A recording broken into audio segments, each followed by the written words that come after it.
Rookie. I know, right? I am too. We're even. All right, go ahead, bud. Evening, everybody, and welcome to Twerking Tuesday Tackle Talk. I am one of your hosts, Mr. Kelly Bullock Experience. We have right above me, right there, is Kevin with K&B Anglers, and our Howdy, special folks. guest tonight is Miss Paula Smith. I can't get this hand signal stuff down. Hello, everybody. She's right there. Yeah, she's that way. Yeah, that way. Here. Yeah, and you're that way. Yeah, and I'm down here. You're not. Well, hey, I'm down. you're Yeah. there. Yeah. Let me see. Yeah, you're there, and he's no. Opposite. Opposite way. There you Yeah. He's on this side for real. Yeah, for real. Yeah. In that world, in the little computer world, he's on that side. Yeah, That side. yeah.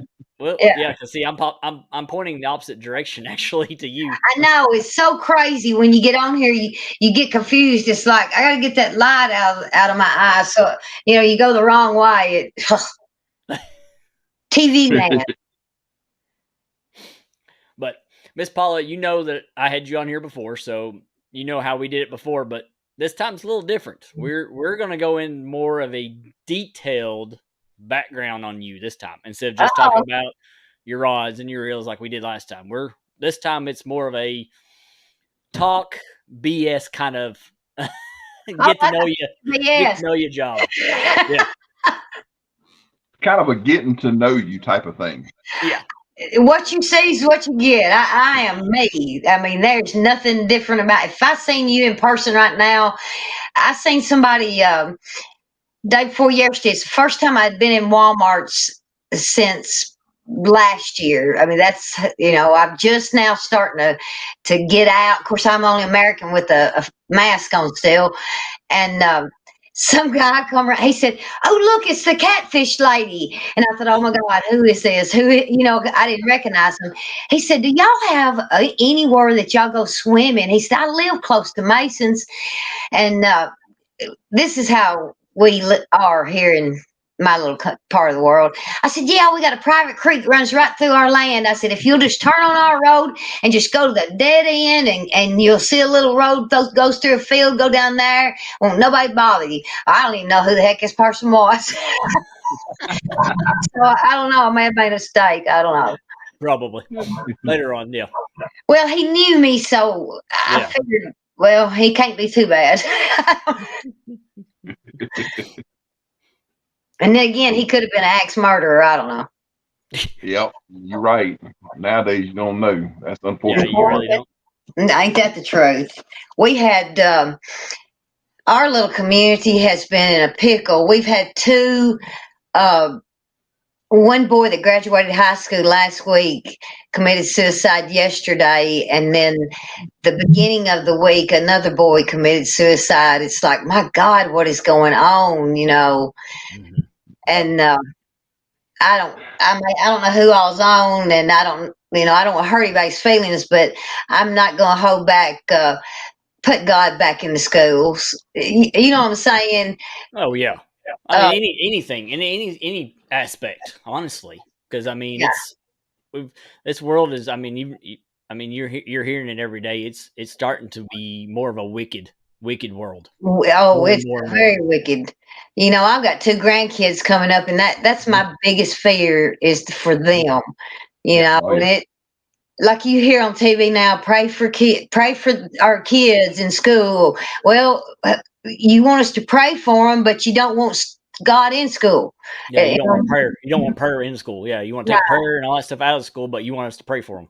Well, right, and I feel sorry for anybody that has gone through anything like that, but if we don't do something different, our grandkids, y'all probably got young kids, I got grandkids. They don't have a chance. I got the grown kid. You got the what? Grown I kid. got a grown kid. He hadn't made me the I got a grown kid too, and he's more of a kid than grown. But his birthday was the 28th. I think it's Saturday, and I forgot to get it. Well, it was that I didn't actually want to get out and get a birthday card. That kind of sounds mean, but you know what I mean. It was like I'll just go in there and write "Happy Birthday" down on a plain piece of paper, and that's to be his birthday card. But I'm a little lazy I don't like to get around a big crowd right now. There's just too much to catch. Oh yeah, Yeah, and I don't blame you anyways. Yeah, I got such a great chance at beating this that I don't want to take any extra chance, you know. no, So I'll give limiting, y'all all the BS y'all want. yeah, limiting your time around, time around different, different groups is going to be your best medicine right now, with your compromised health and everything at the moment. So I would Yeah, try to get too much as you possibly can. yeah. You know, Not to get stronger. I don't want to make this about me because you'd be amazed, and I did never realize how many people get cancer or have cancer until I got it, and then it seemed like it was popping up everywhere. It was like, oh my God, is this a new trend? Uh, but what a lot of people don't realize is it affects whatever cancer you got. It affects that part of your body, but it's right here. Uh, don't expect birthday cards from Paula. I don't. I'll tell you happy birthday on Facebook, but don't expect no birthday card. But cancer affects you mentally, Yeah, because every other sentence that you're saying, your mind is thinking, oh, well, the doctors are just telling me this just to make me feel good. Or, you know what I mean? You try to twist it, like, well, they're just telling me that just so I'll keep my spirits up. It's not true, you know. right. And, you can go to the doctor one day, like today I had a treatment, and um, I'm gonna go ahead and have the port, and that was probably one of the hardest decisions that I've made out of this, because I was refusing to have the port. I didn't want it because I guess that's the one thing that says, hey, you do have cancer, if that makes any sense to anybody. But I'm going to have to go ahead and get the port because my veins are just rolling and blowing out, and so I do that Monday. That'll be a blast. It'll be Now going along those lines, how is this affecting your mentality when it comes to fishing? Do you have a bleeping button? no. Go ahead. It really pisses me off. Was that That's a fine. bad word? No. Because back in the wintertime is probably my favorite time to fish because I can really find them. But you couldn't get out in the wintertime. That was when I was the sickest. And I would lay in the bed and think I was never going to be able to fish again. And then, like trying to get disability, because I went back to work, but I'm just working part time. You can work so many hours and still draw disability. And everybody kept saying, well, you don't need to post things about fishing. And I thought, Wow. you know what? I'm not going to lay in the bed and just wait to die just because disability might see me on a boat. That's not really doing anything if you're just sitting on a boat. So Right. if your lifetime is up in 6 months, hadn't you rather be doing something that you enjoy than laying in the bed? Disability. Here's the thing that they got to look also at is your disability is not that you can't physically work. Yours is it's a sickness. limitation. It's a sickness that has taken over your body, Right. which you could still do your everyday things, like especially if you want to go fishing. No. Right. I can't. No. Ken may be out there on his phone listening. I can't do nothing. I can't clean the house. Oh yeah. You can't clean house. You can't mow the yard. You can't weed eat. Take the I weeds can out. mow the yard because Sorry it's about a that. zero turn, but I can't weed eat, and I can only cook one day a week, and that's sandwiches. But no kidding, I got a thing from them yesterday, and they said this is I'm one step closer. Just fill out this last questionnaire, and it was some of the stupidest questions. It was like, what do you do when you first get up in the morning to the time you lay down? And you want to say, well, the first thing I do is go to the bathroom. I mean, Exactly. how do you answer that question? Because every day is different. How much can you lift? If you walk, how far can you walk without having to stop and rest? And how long do you have to rest? Well, I don't time my steps, and you know what I'm saying? And then one of the questions, have you noticed any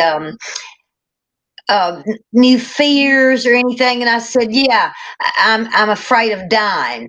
Of course, we're all going to die, but I want it to be a surprise. I don't want somebody to say, hey, you're gonna die in 6 months.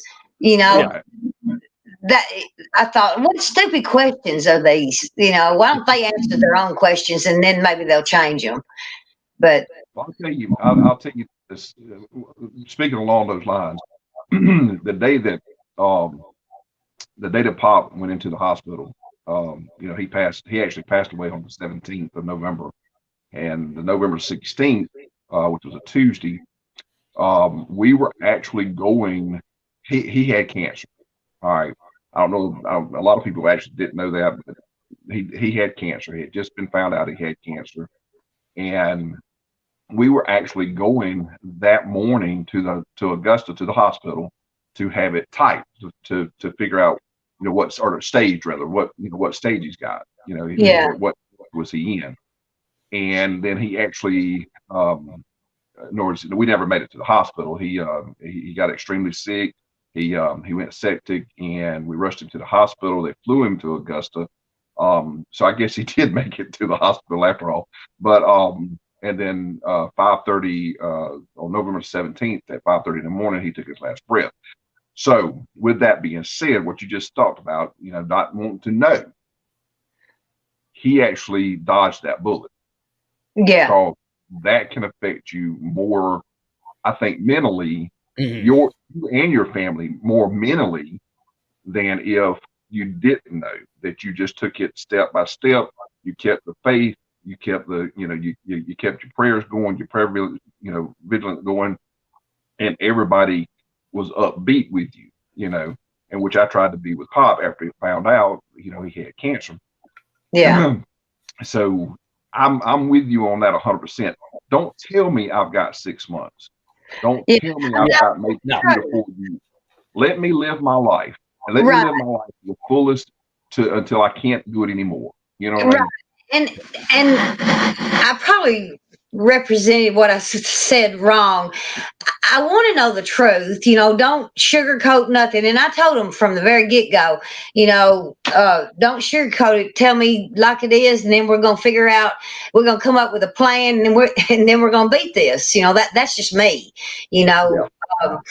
But like I got denied disability because the first time I filed. But at that time, they didn't know that I was having to still do treatments every 2 weeks. But before I was doing it every day, and you probably know by your father-in-law, it's hard. It's hard to get up each morning and drive, an hour to get radiation and then get chemo and then drive home. And, it's real hard. You feel real, real bad. And like I said, I work outside. I'm a tomboy. I'd rather be outside driving a tractor as I had, sitting behind a desk with an air conditioner. That's just me. That's what I was raised. And you can't. What's that saying? You can't teach your old dog new tricks. That's me. But and Ken, he's been great. He's been every step I've made. He's made it with me. And he said one day, he said, Paula, we're all going to die. I said, yeah, Ken. What you don't understand is you don't know when you're going to die or why you're going to die. I pretty much know, and I don't want to know. Which, and I might pull out on the main highway and get run over by a fly or something, or something freak happen. But you still, like you said, mentally, it's always there. You like when my grandkids come over, the time now is different from the time last year or 2 years ago, because now it's more precious. It's precious anyway, but now you want it to make it something they'll always remember. But one thing I'm not going to do is I'm not going to go lay down in that bed and die just so I can get my disability. I'm going to go fishing, and I can't go out and do 8 hours a day because the chemo and the radiation, it literally sucks the life out of you. And the cancer doctor told me it would take probably over a year just to build back your energy, your strength. And she wasn't lying. I can't even, like the Loretta Lynn's got at her ranch, she's got a duplicate of her Kentucky home, the Butcher Holler home. And you got to climb up, or walk uphill to get to it. And one of my jobs, is to go up that hill and water some of the garden and stuff up there. And it's like, my God, I need some kind of machine. But, it's helping me get my strength back. But, life will never be the same. That is one thing that I've read, that cancer changes your life and it never ever goes back to the way it was. So, absolutely. So, what else y'all want to know about me? BS me. Well, I mean, just go ahead, Kevin. I do have a question. It's something that it's something I like to ask pretty much everybody. It was something I picked up on, and it's something I'm always curious about. And I'm pretty sure that, because I've seen you in other live streams and such as that, and I'm pretty sure you've probably answered this question before. But first off, relating to fishing, how long have you been fishing? When and what got you passionate about fishing in general, and then what got you passionate about catfishing? I've been fishing since I was a wee little child. The Buffalo River, I grew up on the Buffalo River, and my first fishing pole was a cane pole. Daddy took us out, taught us how to make a cane pole, and of course my mom was scared of water, and he farmed, and we'd go farm with him, and we'd go over to the river and be fishing, and she would know. Shit, though, God, she'd have had a heart attack. But and I had two brothers, so that's probably why I'm the way I am. I didn't have dolls. I had tractors and G.I. Joes and stuff like that. But what got me into monster catfishing, I was at work one day. It was in the wintertime, and Ken was on the Duck River, and that's one of my favorite rivers. I've caught most of my biggest fish have come from the Duck River. And it was cold, and the Duck River is spring fed, so it's going to be a few degrees warmer than the Tennessee River, Kentucky Lake in the wintertime. So that's where the fish are going to be. Well, he sent me a picture of this fish. I thought, my God, I'd never seen anything that big. And I thought, oh, no, this ain't going to work. He ain't going to be out there fishing, me out here working. So I just kind of took it away from him. So I made him take me, and my first big fish was a 36-pound blue cat, and I'll never forget, reeling it in and look, and we say it every time we get on a boat. Do you remember when you caught that first and you said, I'll never see another fish this big again in my life? You know, I remember saying that is I'll never see a fish like this again.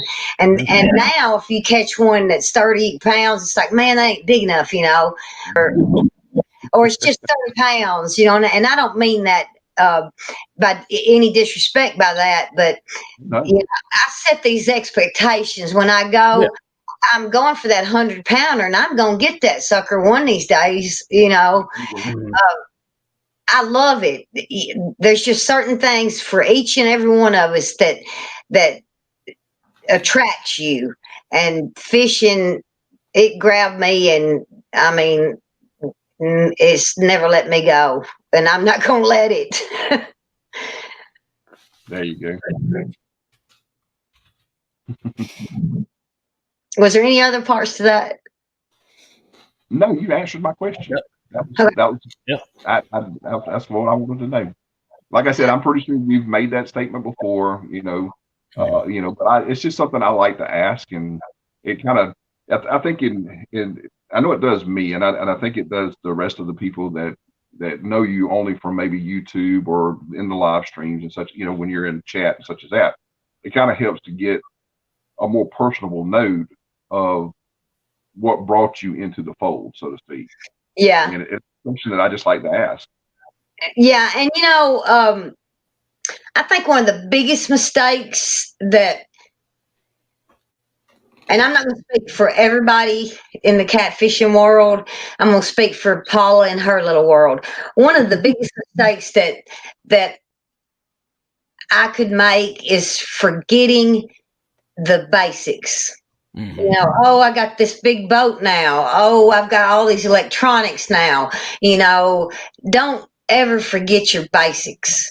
Because if you can go out there without your little electronics, without your big fancy this, you know, could you still catch some fish? Do you know what I'm saying? I mean, because I was raised around it, and then been married to a game warden and been on the water so much, you know, there's just certain spots like there's a fish there. You know what I'm saying? Do y'all do that? That's a good spot right there. Without even looking at the sonar, it's like there's a fish in that spot right there. I usually refer to a spot like that as being that is sexy right there. Yeah. Somebody made a comment. I was reading it on the way to the treatment today. Everybody thinks everybody's blah blah bleep bleep bleep bleep bleep. You go to your fishing hole and somebody else is there. And I just kind of laughed and was telling Ken about it, and I said, what they're not realizing is they're fishing public water. It's not anybody's fishing hole. it's whoever got there first, you know. And I don't mind telling anybody where any one of my fish come from, you know, because he's probably not there. Yeah. See, a lot of people don't realize that you put that 60, 70 pounder back in the water, guess what? He's gone. He is not there the next day. He's not there a week later. He's probably miles and miles down the water now. Blue cats are known to travel up to 28 miles per day. Yeah. Well, I was going to say the only catfish, the only species of catfish that would more than likely be in that same spot within a day or two of after you haven't caught it would be your flathead. Because they're territorial. Right. With your blue cats in your channels, no, you won't, unless you move down that river system, you're not going to catch that same fish again. Now, one thing I did learn, and because one thing I did do while I laid in the bed for several months was and I did before that, another part of the fishing that I enjoy is I love researching it. You know, if I hear somebody say something, boy, I go to finding everything I can out about it, you know. The biggest blue cats, like 80, 90, 100, you know, plus pounds, they are kindly territorial. They're older, and they stay within their realm, their home. That's why we don't find. That's why it's so hard to find those big cats, is because they're smart. Everybody thinks, so they're fish. They eat off the bottom of the river. How smart can they be? They're pretty darn smart, because not everybody holds 100-pound PB. I don't. I'm looking for it. I got close, but. They'll go off and eat, but they tend to go back to where they, stay most of the time, because that's their safety zone. So, they know somebody's out there after them. They're not dumb. Uh, No. I should have been the game warden, and Ken should have been the farm boy. But and I've learned a lot from Ken. He we'll be out there fishing. He'll start talking that mumbo jumbo college words. Ken, come on back down to my level. Yeah, dumb it down for us. But big blue cats, they do tend to stay in a certain area. I mean, it may be a 5-mile radius, but and they'll go outside of it, but they'll usually tend to come back to it, because they know it. That they know where they can hide, and that's where they can be safe. And then we somehow manage to luck up and get on them every now and then. But think about it like this. I mean, if you think of those blue cats in terms of humans, we in our younger years, we travel, we go everywhere, we do whatever, right? And the older we get, we come to get set in our way. So right. More. Yep. All right. So when you get on up to be, in this particular case, 100-pound cat, that cat's been in the water a long time. Yes. All right. He is a great grandpappy somewhere down the line. Right. Okay. So therefore, he's not as fast as he used to be, just like a human being who's in their 70s, 80s, whatever. We slow down. Yeah, they're not quite as fast as they used to be. They're not in the greatest shape as they used to be. They're still in decent shape because they're able to move around. But they're going to tend to go back to what they know. They're set, and they're going to go back to what they know, opposed to traveling up and down like the young bucks do. Right. So yeah, I can see where that would be true. I mean, like we were talking earlier about the way the world is now. When the pandemic first started, I don't know about you guys, Kelly. You probably did what my son did. You try to think a step ahead. Are they going to have us all on lockdown? We need to go to the grocery store. Like when it snows, everybody wants to go get milk and egg. I don't know why, because they want to have a milk sandwich, I guess, or milk and bread. But my intent, when I went in that grocery store, I got dried white bean. You know what I'm saying? Dried beans, something that was keep for a long time. That was my mindset. But what really got me was when I turned the corner to the frozen section, all the frozen pizzas was gone and all that. And I thought, man, there's going to be some starving people in this world. That's just like these fish.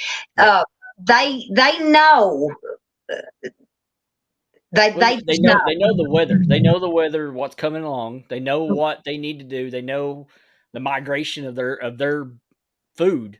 So right. They're going to move with that migration of their food, because if not, they're going to starve to death. I want to comment on Tim Malay.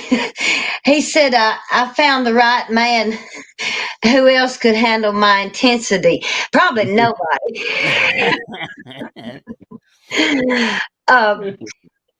Well, talking about the migration, and we're talking about kind of the food source.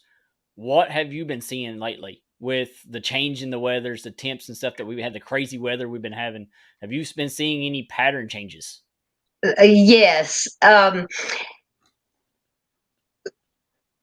I try to stress the fact that each one of us has our own train of thought, our own opinions, our own, I drive a white truck. Y'all might drive a blue truck or a green truck or whatever. That's everybody's choice. That's why we live in a free world.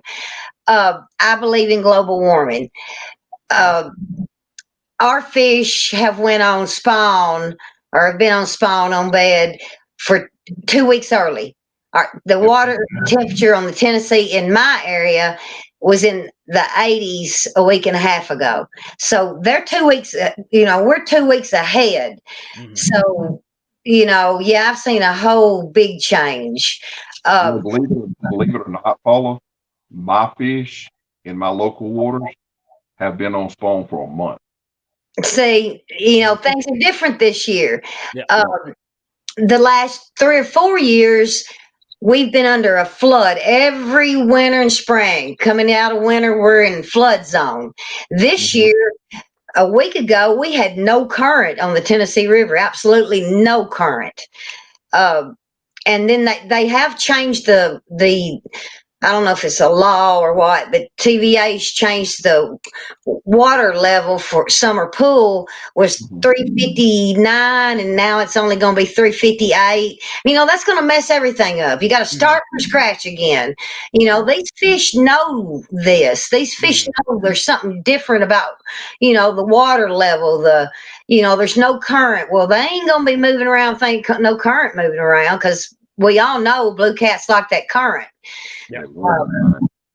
The year I caught the 88, we were pulling 500 cubic feet per second, which was, crazy. Now they didn't want to be right in that current, they wanted to be on the outskirts of it. But just an average current, a normal current here, we're pulling about 20,000 cubic feet per second. That's ideal. We were pulling 0.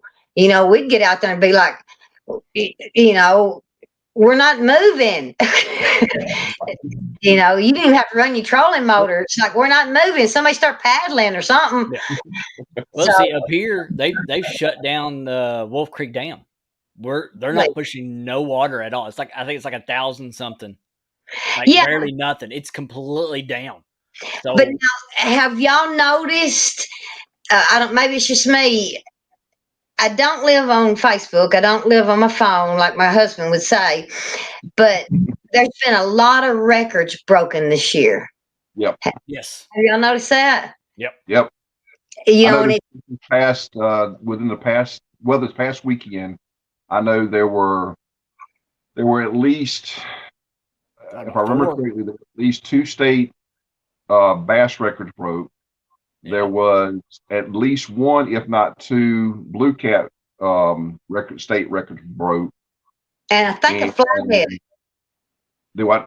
I think a flathead record was broke. And I was going to say it. I think there was a flathead. That's all just this weekend. Yeah. Right. I mean, that's phenomenal. Which it should tell. That's nature's trying to tell us something. We need to figure it out. Right. I truly believe in my heart of hearts that there is a state record in every body of water that we have. There is a monster catfish. They're not just at Wheeler. They're not, what I'm saying, at Gunnersville. They're everywhere. Yeah. And if you'll also, if you kind of pay attention to some of the stuff, Wheeler's not been producing the catfish it was producing 3 years ago. Right. 4 years ago. Right now, our fish are picking back up.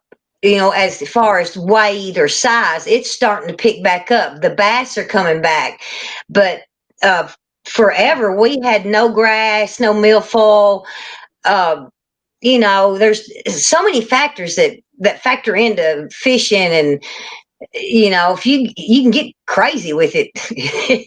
Yeah. But Freddie made a statement that their blues there in South Carolina have been spawning for around 3 weeks, which is roughly around ours started, like I said, almost a month ago. So that'd be about right for their time. and the channels just started. The blue bite should start picking back up anytime. And here's the statement he makes: Flathead's on fire right now. Oh yeah.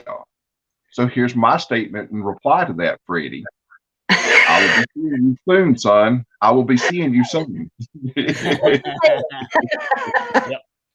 What states he live in? South Carolina. Really? Yeah. I mean, you would. Another thing I've noticed, we haven't had the flathead bite that we normally have seen. You know, we just can't wait for the flathead bite, but we're not seeing it versus the blue cat bite.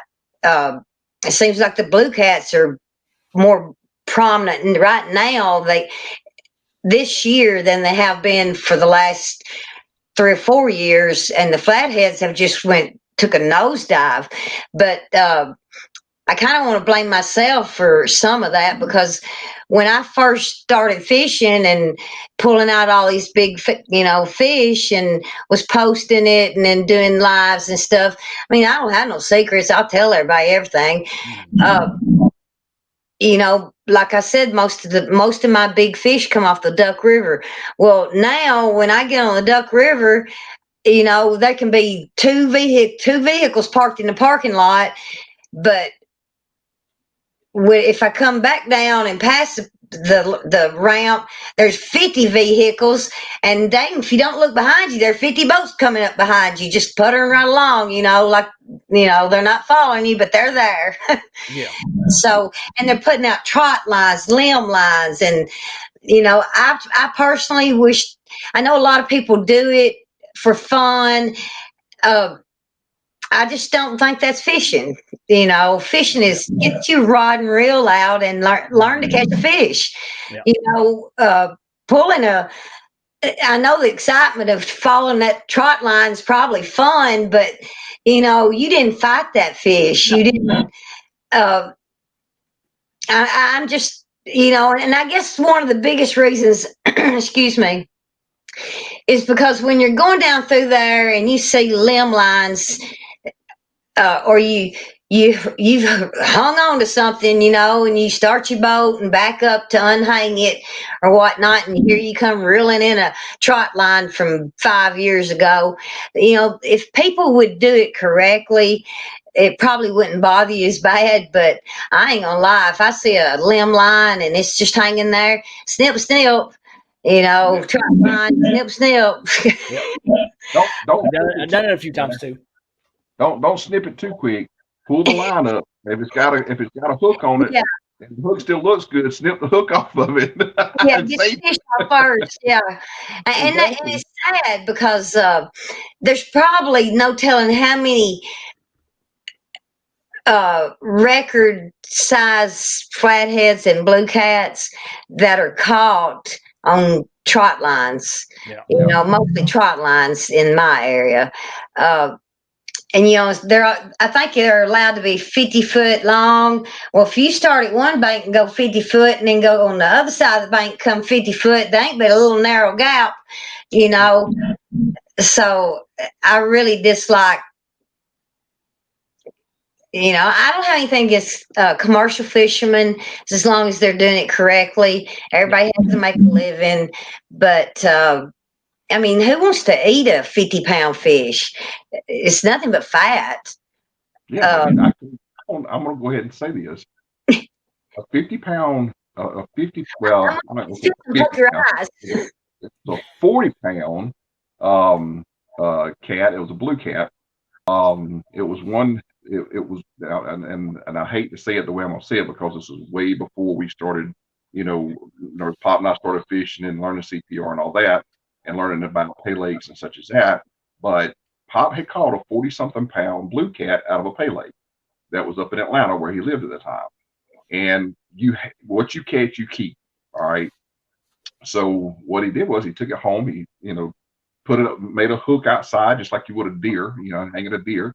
And he skinned that joker out, and he filleted that meat off and everything. And he brought some of that meat back down here so that we could have a fish fry. Well, let me tell you now, that was some good meat. So usually around here, the bigger the fish, the less tasty it is.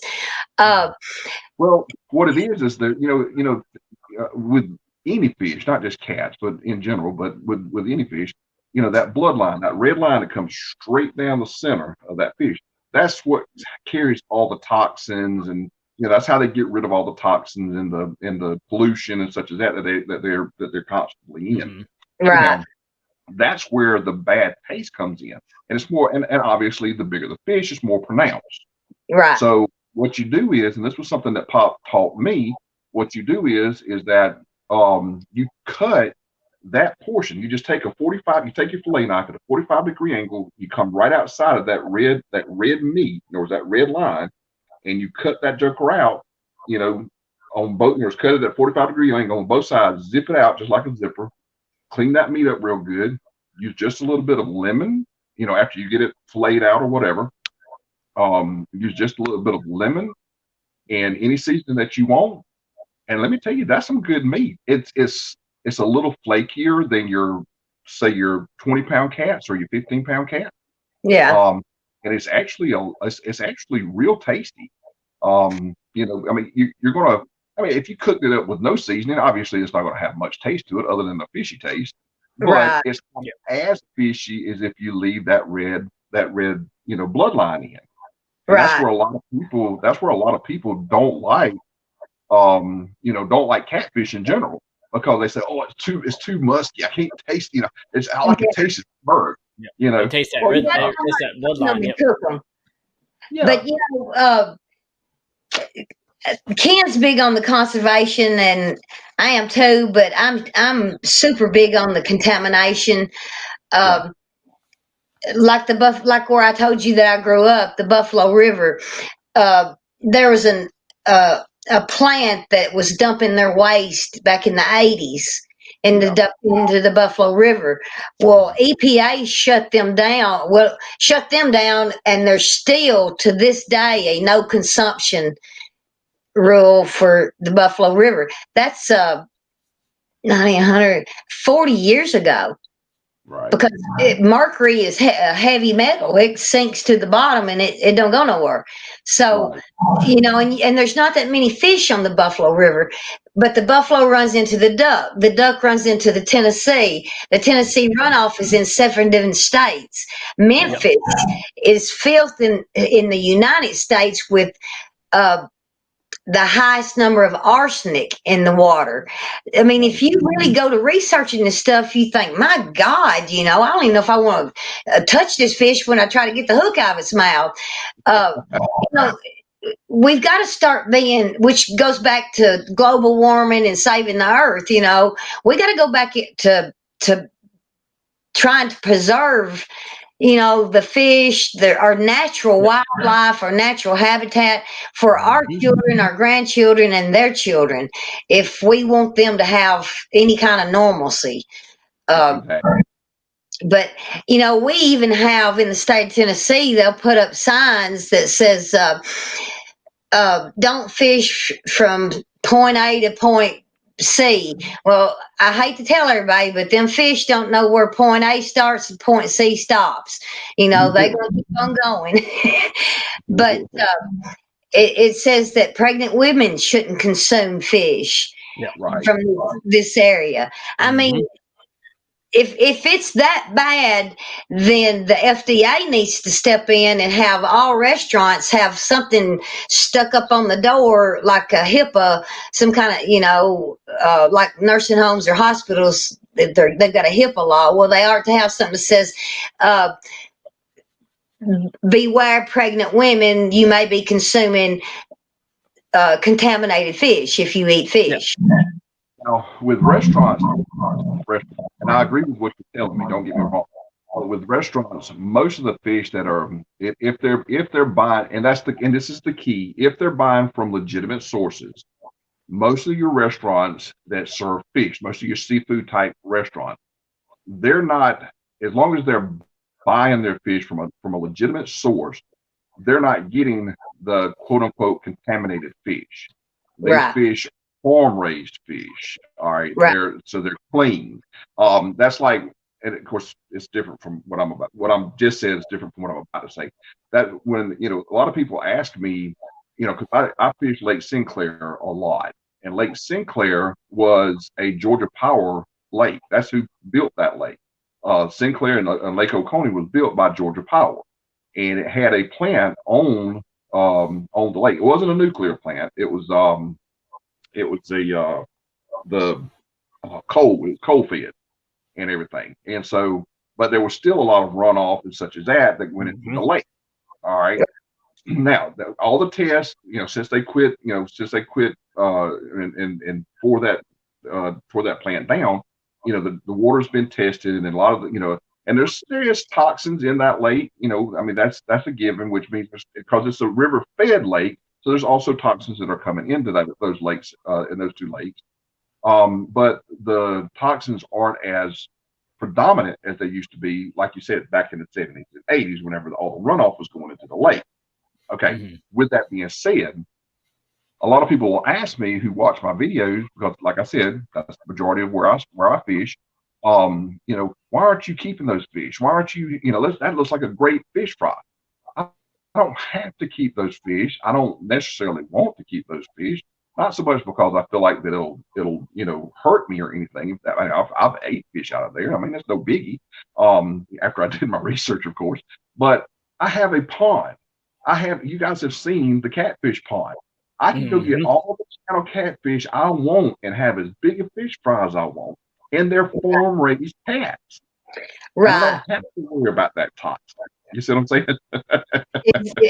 And I agree with you on that. Like everybody wants to pay lakes, and I'm against pay lakes, because what's happened is the people that own these pay lakes are paying more than to the commercial fishermen than the food market is paying. Yeah. So naturally, everybody likes more money.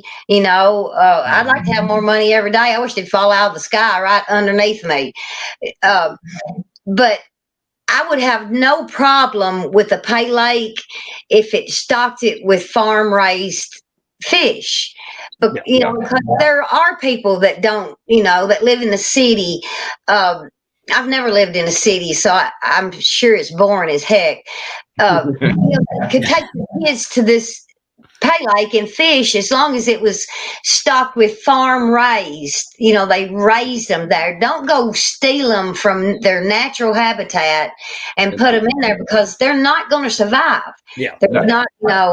They're not used to it. It's like taking us out of our oxygen and putting us on Mars without our little Mars suit. We ain't gonna last very long. So now I know here in Georgia, realizing that Ken was a game warden and such, and of course my background. We discussed that before we went live. DNR here has farm pond, where they raise the farm bred fish to go into to different lakes and such as that. Do you guys have that kind of setup? Because what DNR does here is that they allow fishing out of, obviously not their stock ponds, but their their runoff ponds, what they call runoff ponds. They allow fishing out of that, and of course that's good clean meat. Is there something like that similar there in Tennessee? Yeah, one of the biggest programs they have is they'll stock. I don't know. I'm sure creeks in Georgia and creeks wherever are pretty much the same. In West Tennessee, it's real muddy because there's no rocks. So don't nobody ever go move to West Tennessee. There's nothing down there but mud. But where I live, it's clear water. It's crystal clear. Every year they stock certain areas of the county and every county trout. They're trying to get trout to be in our creeks, and they survive. I'll tell you a funny story. me and Ken hadn't been married long at all, and they had just stocked trout in one of our creeks, and there's a limit. You're a 7 per person, so we each one have caught 7. And he said, "Well, we got to go." I said, "What do we got to go for?" And he said, "Well, you caught your limit." And I said, "Well, can we leave and come back and catch 7 more?"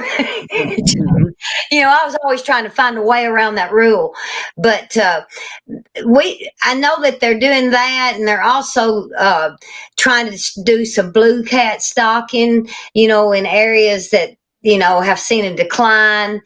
They're doing a lot of. They're really, since catfishing has become popular, and you see it so much. TWRA is starting to get involved in. I don't know what I'm trying to say here. Helping the sport grow. Right. Instead of ignoring it or whatnot. We have more pay lakes than I thought we had. I thought we ain't got no pay lakes, but I mean, we've got one across the river. That made me madder than fire. But the first thing I done was went to TWRA and said, "Hey, this is what time they're pulling our catfish out. Go get them." And we have the law that most every state has, is a commercial catfisherman can only have one catfish 34 inches or bigger, and they have to kill it. Well, I would like to see that changed, because why should you kill it? Just set him free. Yeah. Exactly. That's their way of keeping them from transporting trophy catfish to other states to a pay lake. That's their reasoning. But why kill it? That's a waste, because you know how long it took that fish to get that big. Well, just like it's some of the videos that we've been seeing, some of the pay lakes that they've been in those tournaments, they're throwing 60-pound blue cats in a trash can right behind the building. No, because nobody's taking them home. They're just throwing them in. They just caught them out of the water and throwing them in a trash can to die. Man, I'd be in jail if I seen that. Oh yeah, it's ridiculous. But they're pulling 40s, 50s, and 60 pounds out of these pay lakes, and they're just tossing them in a big dumpster in the back. See, I can't stand that, because, I mean, did y'all grow up, you sat down at the table to eat your supper, your dinner, your breakfast, you sat down at the table, you didn't sit in front of the TV, but whatever was in front of you on your plate, you gonna eat it, or you gonna go to sleep right there until you do eat it. I mean, you don't waste. That's the way I was raised. You don't waste. So, the worst beating my brother ever got from me was because the rule was nobody could leave the table until everybody was done eating. Yeah. And the worst beating I ever gave my brother was because he sat there and refused to eat something that was on his plate. And I was done. And I was ready to get up from the table. I was ready to get up. And he slapped refused. I mean, my dad, Pop, all but beat his tail to try and make him eat it. And he slapped refused to eat it. And I was sitting there kicking him and everything else. And finally he eats like 2 or 3 mouthfuls, and then promptly, and this is going to, I know this is TMI, but he promptly throws up in his plate. I know he did it on purpose. Right. At that point, everything's done. He's done. Everybody's done. Yeah. And he goes to the bedroom, and I followed him, and I beat his ass for making me stay. I mean, we should have been done out of, it was probably an hour after what we normally would have gotten up from the table and went to watch TV such as that. And I beat the devil out of him because he would. I just love having that memory. I mean, when I was growing up, I had a pet everything. I had a pet groundhog. I had a pet pig. I had a pet calf, and my calf's name was Bucky, and but I've lost both my brothers, and Lord of mercy, we were sitting at the table and we were eating. Boy, I was chomping down, right along with the rest of them.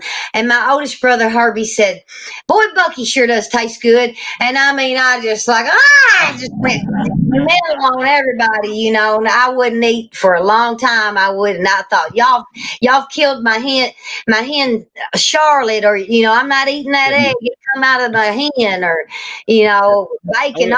Oh, that could be my pet pig. And so I'd kill if my grandkids could have the raising I had. I mean, we had to work, but we learned so much. Like if we got in trouble, I think we were free laborers while my parents had 3 kids. I think we need 3 people to pull weeds, when we have our garden. And my mother raised a garden feed state of Tennessee. But when we got in trouble, pick a row, and we all. 4 of us. There was 4 boys in our house. It was like one on the lawnmower, one weed eating, one blowing off, and another one picking the weeds. Yeah, I mean, you didn't get off. Like my grandson, the oldest, he's in a little bit of trouble right now. And they took his iPod away from him, and I thought, well, that's really going to hurt his feelings. He'll just go get on his Nintendo or whatever. Yeah. There is no discipline nowadays. Now, my son was disciplined. He talking about eating at the table. He was not allowed to get up until he ate what was on his plate, because 5 minutes after you get up, you're going to say, "I'm hungry," and you're going to want something that, peanut butter and jelly, or you want something that, because we grew off the land, garden wise and stuff like that.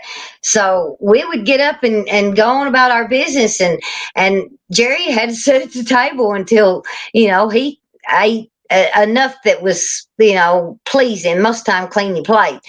And one night, I will never forget this. One night I went in there. I'd go in periodically and check on him. He had done fell asleep face down in his plate. But he learned that if I'm going to eat, I better eat what's in front of me, or I'm going to be hungry till morning. So just. See, you was talking about free labor. There was nobody but me and my brother. Of course, I'm the oldest, and we had every season we had an 1.5 acre garden. Guess who took care of the garden? You and your brother? No, me. So to this day, I refuse to grow a garden. Really? Because I have not since. I think the last time that I tended to a garden, I was probably, I'm going to say I was about 15. I was probably 15 years old the last time I tended a garden, because that was around the time that mom and pop split and we moved to town. And from that point forward, I refused to grow a garden. I've not to this day, since I'm 51 years old, and I was 15 the last time I tended a garden. To this day, I have refused. Now that might not. Now I'm not going to say I'll never grow a garden. Oh, you 52. I know exactly. But to this day, I have refused to grow a garden because I was the one that had to take care of it. Well, in a way, I can understand what you're saying, but I would die without a garden. I would die without a garden. I could survive. I don't got to have that grocery store, I know how to milk a cow. I just, you know what I mean? I don't drink milk anyway. So, and Ken, of course, he had to learn that in college. He can take you out in the woods and show you plants for pain, and I think, I ain't ever eaten nothing you fix, because you could kill me with something.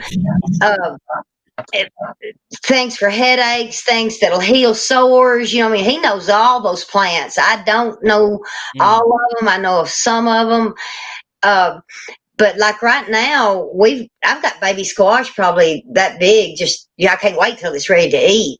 And my grandkids, of course, their parents, they growed up on drive-thrus. My son didn't, but his wife did. And they'll say that my grandkids don't like onions, and this or that, but they like them when they come to Nana's house, and all I have to do is I'll say, oh, Nana's onions are sweet, and they'll eat them like apples, they love, I sauteed them some yellow squash and asparagus and onions weekend before last, and I thought I was going to get up and cook it again because they just gobbled it down. Everybody needs to know how to survive.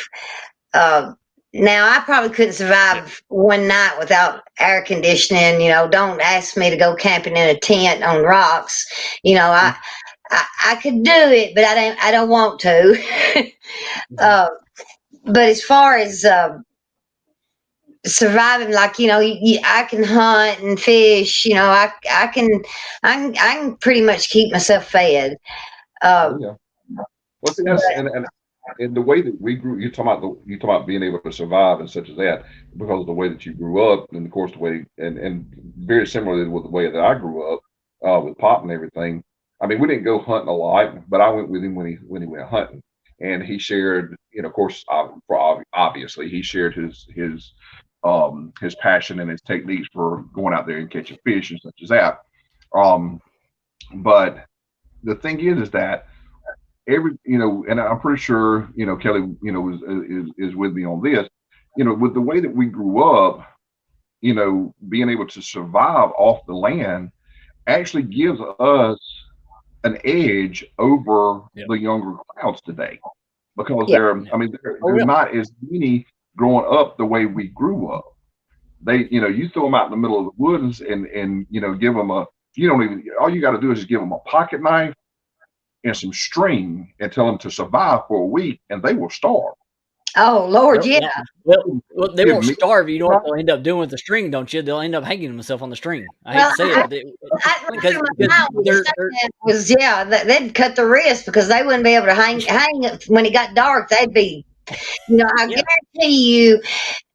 guarantee you, I probably shoot myself in the toe here, but 85% of the younger generation, if you put them out at night, wouldn't know which way north, south, east, or west is. Nope. And that's important. Oh yeah, they don't know how to look at the stars. They don't know how to look at, if there's a moon, they don't know how to look at the way that the trees, the important stuff in knowing what side of the tree does moss grow on. Well, they learn. They know what their phone says. They know what their vehicle says, what direction they're driving. And thank God for that. They don't know how to read things like you said, like the moss. They know how to read the moonlight, which way it's coming, or if the sun's rising and the moon's whatever. They don't know how to read which right. The sun rises in the east and sets in the west. They don't know if the wind's blowing. You look at the trees and tell which direction the wind's blowing. I don't know to look for that, and it's something I'm trying to do with my grandkids. Like when they come over here, we don't sit in here and watch cartoons or get on those phones or nothing like that. We're outside, and my youngest one, he ain't scared of nothing. I don't know if y'all seen him. I call my king snake his name is Fred, and I got him to hold him, but I also taught him that you can't pick up just any snake, just Fred, just the black snake. And then I showed him pictures of rattlesnakes, copperheads, and whatnot. Them are the bad snakes. And, they love that. He wanted his training wheels taken off his bicycle. And I said, are you sure? Because I'll do it. And I did. And, of course, he was trying to paddle uphill. I said, Josh, you ain't going to learn that way. You got to go downhill first. And after about one trip in the yard, he says, Nan, I'm ready to get on the gravel. And I thought, no, we're not getting on the gravel. You got to go home this afternoon. Let me tell you talking about that. It was funny that he's honored. It's funny that you mentioned that, because when I was about, I think I've got my first real bicycle when I was 6, because Jeffrey had just been, my brother had just been born. So I was 6 years old whenever I got my first real bicycle. It was a 3-speed, had the banana seat and the big monkey bar. Yep. And it was and it come with and it had training wheels on it and everything.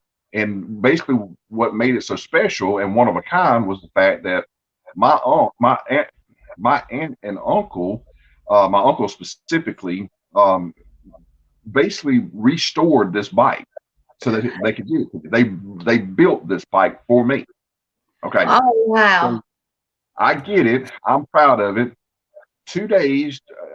I want to say 2, maybe 3 days. Mom could probably tell me for sure. I know Dad, if he was still around, could. I asked to borrow a set of wrenches.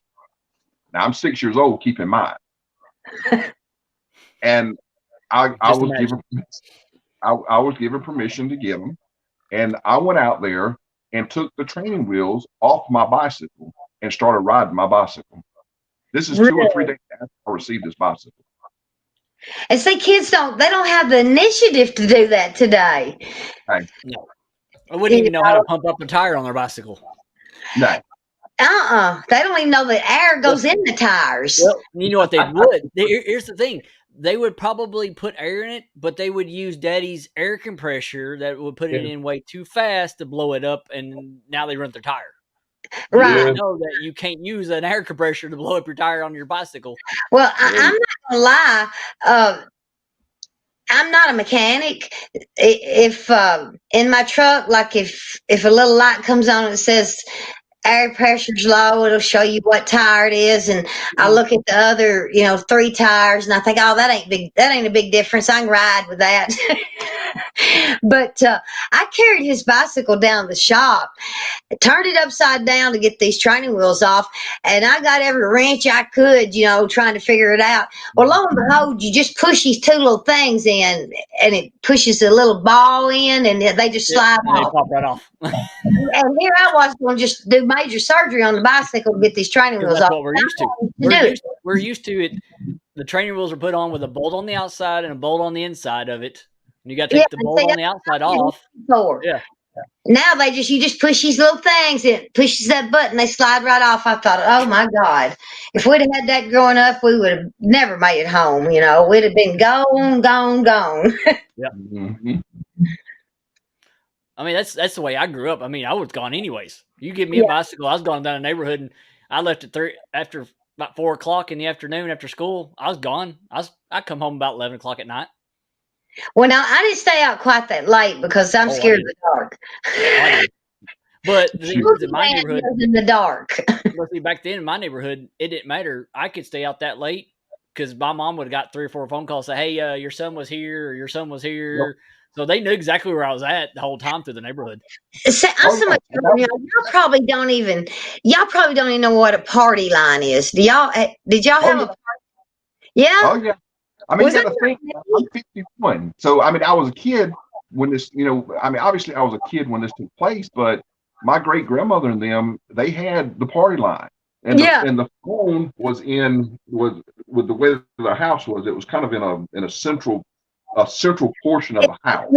Right. It was sat on its own little table, and which had a little chair or a stool next to it. And that's where you went and talked on the phone.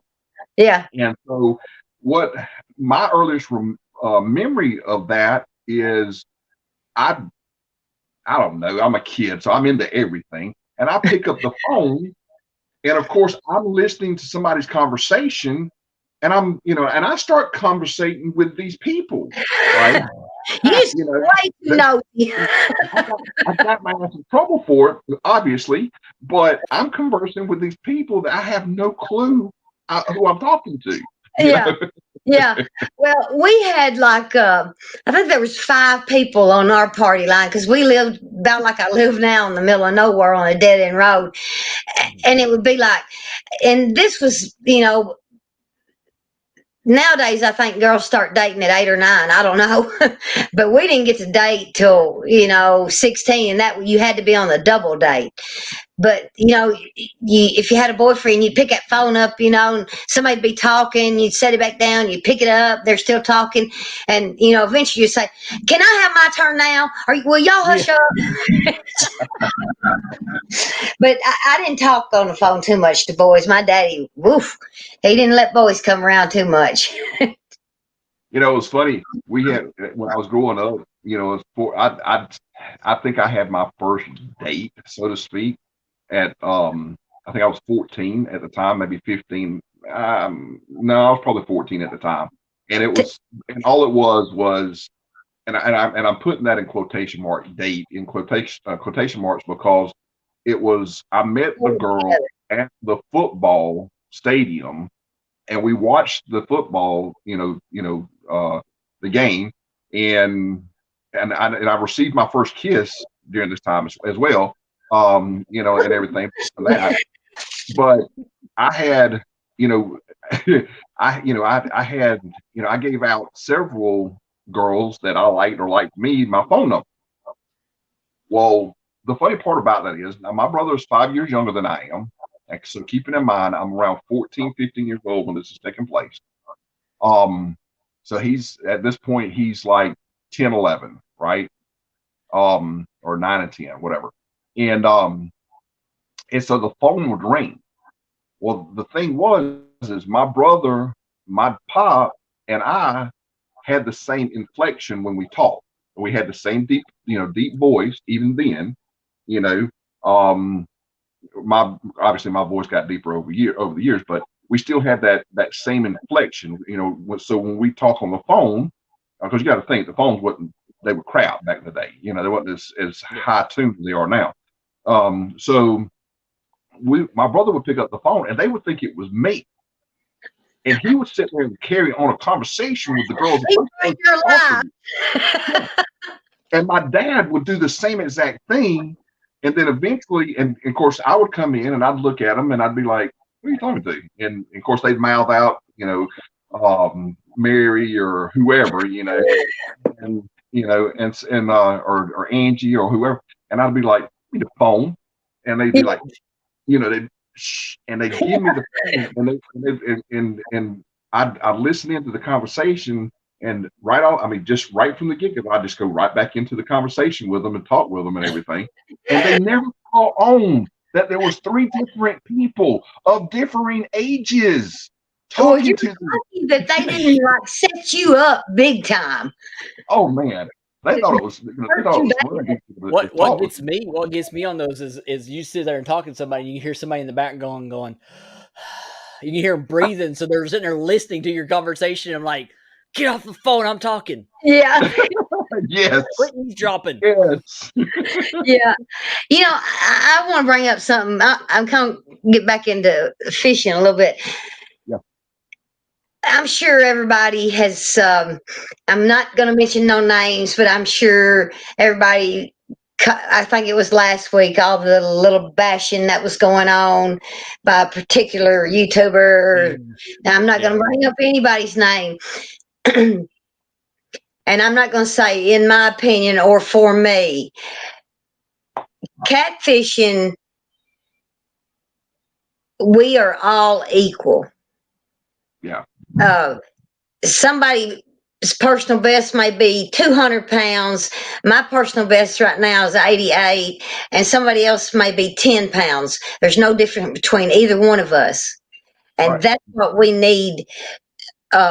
Well, especially when it comes to our waters, because I don't need my waters could have the biggest fish in there could be 20 pounds. That's my biggest fish I could ever catch in my waters is a 20-pounder. Right. Well, the further north you get, you don't really have blues. Right. You got the ugly channel cats. You got channel cats, and your channel cats are big. I mean, you can get some 30-pound channel cat. I hate the channel cat. I'd love to. I tell you, I'm gonna be honest. I would love to hang into a 20 or 30-pound channel cat because of the way they fight. Exactly. Now that would be fun. But we don't have that here. My personal best channel cat is 16 pounds, but they just pester the fire out of you. If if you're on the rope, it's just, and then you bring up a skeleton or something. But I've hated watching all these people get bashed. That's not what catfishing is about. If we keep doing this, people are going to turn away from it. You may have a way of fishing, Kevin, and I fish different, but it might work better for me. I'm going to be open-minded to what you have to say, and I'm not going to bash you for it. Help each other. Let's stop tearing each other apart and help each other. Well, my thing is like like you said, you're not going to bring up names, but the biggest thing I heard in all the conversations was, well, this person only has this many people viewing their thing. Well, then help me. Help me. Tell me what I'm doing wrong then, so I can get that many views. I hadn't even hit 1,000 people on my YouTube channel, but I don't go fishing to build up my YouTube channel. I go fishing because I want to go fishing. I enjoy it. I love it. If I get 1,000 views, that's great. I appreciate everybody that follows me. I appreciate all the compliments I get, but to me, you're not here for that YouTube money. You're not here for that YouTube money or anything. You're here to show. I'm trying to build a YouTube so I can make big of money. I never have to work again because I know that's not going to happen. But that's what my point is I don't care if Kevin's got 5 million followers and I've got 5 followers. That doesn't make Kevin better than me. Right. No. Kevin are equal in my eyes. And if everybody would start treating everybody the same, just because you won so many tournaments and somebody else didn't win, that doesn't mean they're not good fishermen. Are y'all following me on this? Yeah, we've got to stop this because we've got already the I can understand what you're saying. I can understand what you're saying, Paula, because, all right, so there for a while, about 3 years ago, I went through, it was right as we got in, so it's probably about 4 years now. It was right after we got into YouTube and started doing, Pop and I started doing YouTube. And of course, that was the same time that they changed all the rules. You had to have the 4,000 watch hours. You had to have 1,000, subscribers, et cetera, so on and so forth. And when I started YouTube, I didn't start YouTube to be monetized. But Pop and I discussed it, and said, well, because, I made mention to Pop that, you can make money doing this. And we discussed it, and he said, well, let's just see what we can do. Well, that's about the time they changed the rules. Everything changed. Yeah. So anyways, so for that first year, my mind was more focused on the monetization of our channel. What can I do to get more, more footage out there? What can I do to get more followers? What can I do to get more, views on these videos? And it was frustrating because of being a new YouTuber and not getting the views and not getting the subscribers. It just frustrated the devil out of me that it had me all screwed up. And the reason I say that was because prior to going to YouTube, Pop and I would go out on the lake, and it became, and I think, Kelly, you and I discussed this, it became a running joke that every time we'd go out on the lake, if we didn't pull 15 fish, we didn't do anything that day. They wouldn't bite. We wasn't catching fish. But the thing was it wasn't Pop's catching 15 fish. You know what I mean? It was, I'd catch a fish, he'd catch a fish. I'd catch a fish, he'd catch a fish. And, at the end of the day, of course, at the end of the day, my wife would ask me, well, who caught the biggest one? Well, Pop might have caught the biggest one for that day, Well, who caught more?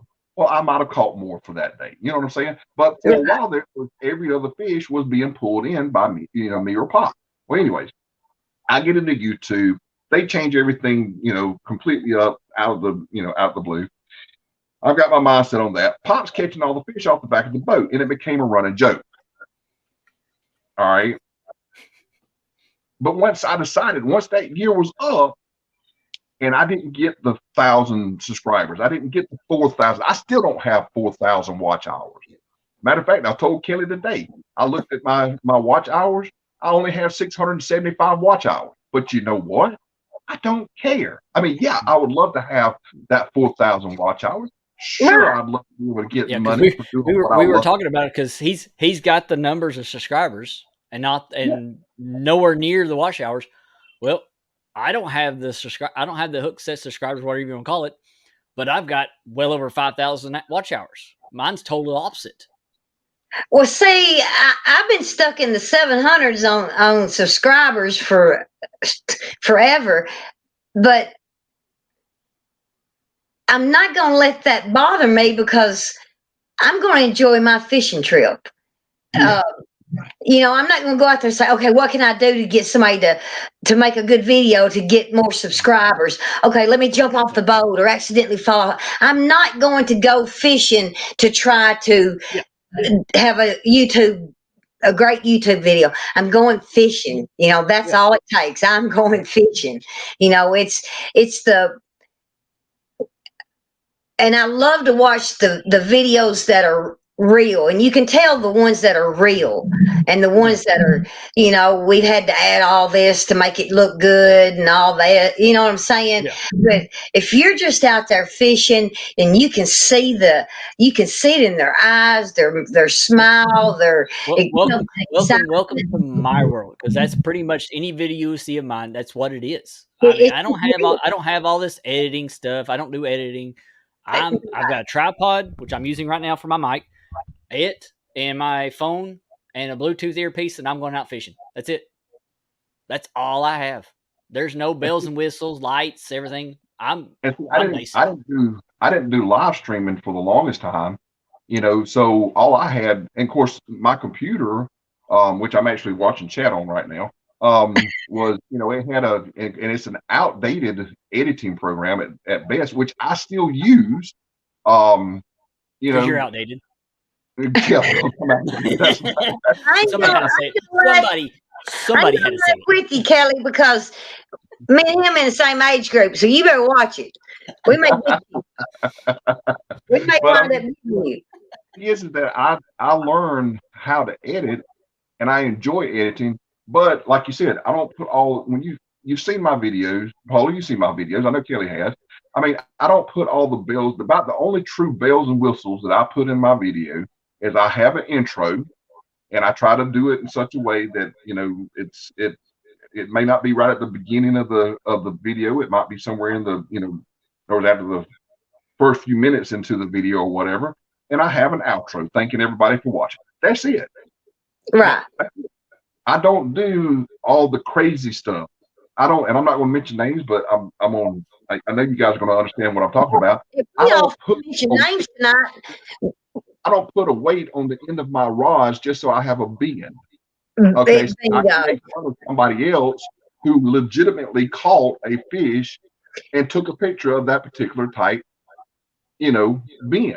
Okay, right. I don't do that.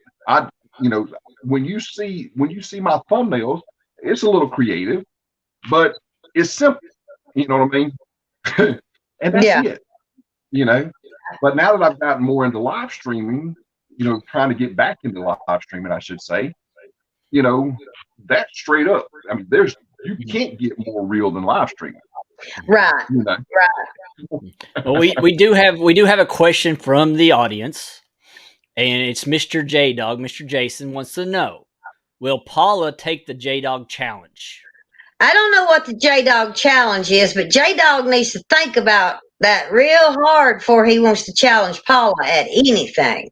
Well, here's the J-Dog challenge. The J-Dog challenge is take a pork rind, put a little small shad on the pork rind, and put another pork rind on top of it and eat it whole. No, Paula ain't gonna do that.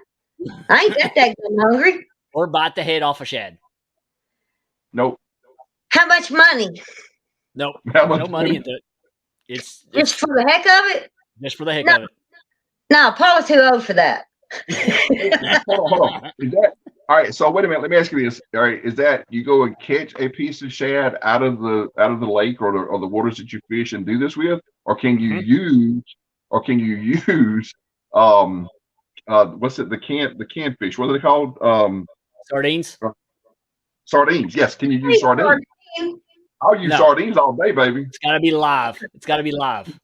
It's got to be alive. Now, if I support you, I would.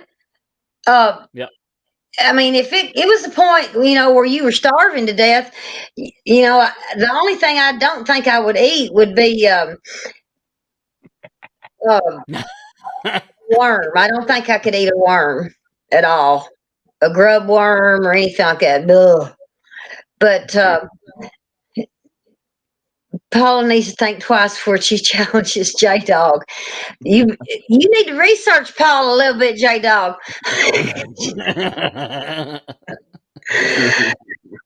I ain't gonna eat no crazy stuff or anything, but I'll take challenges.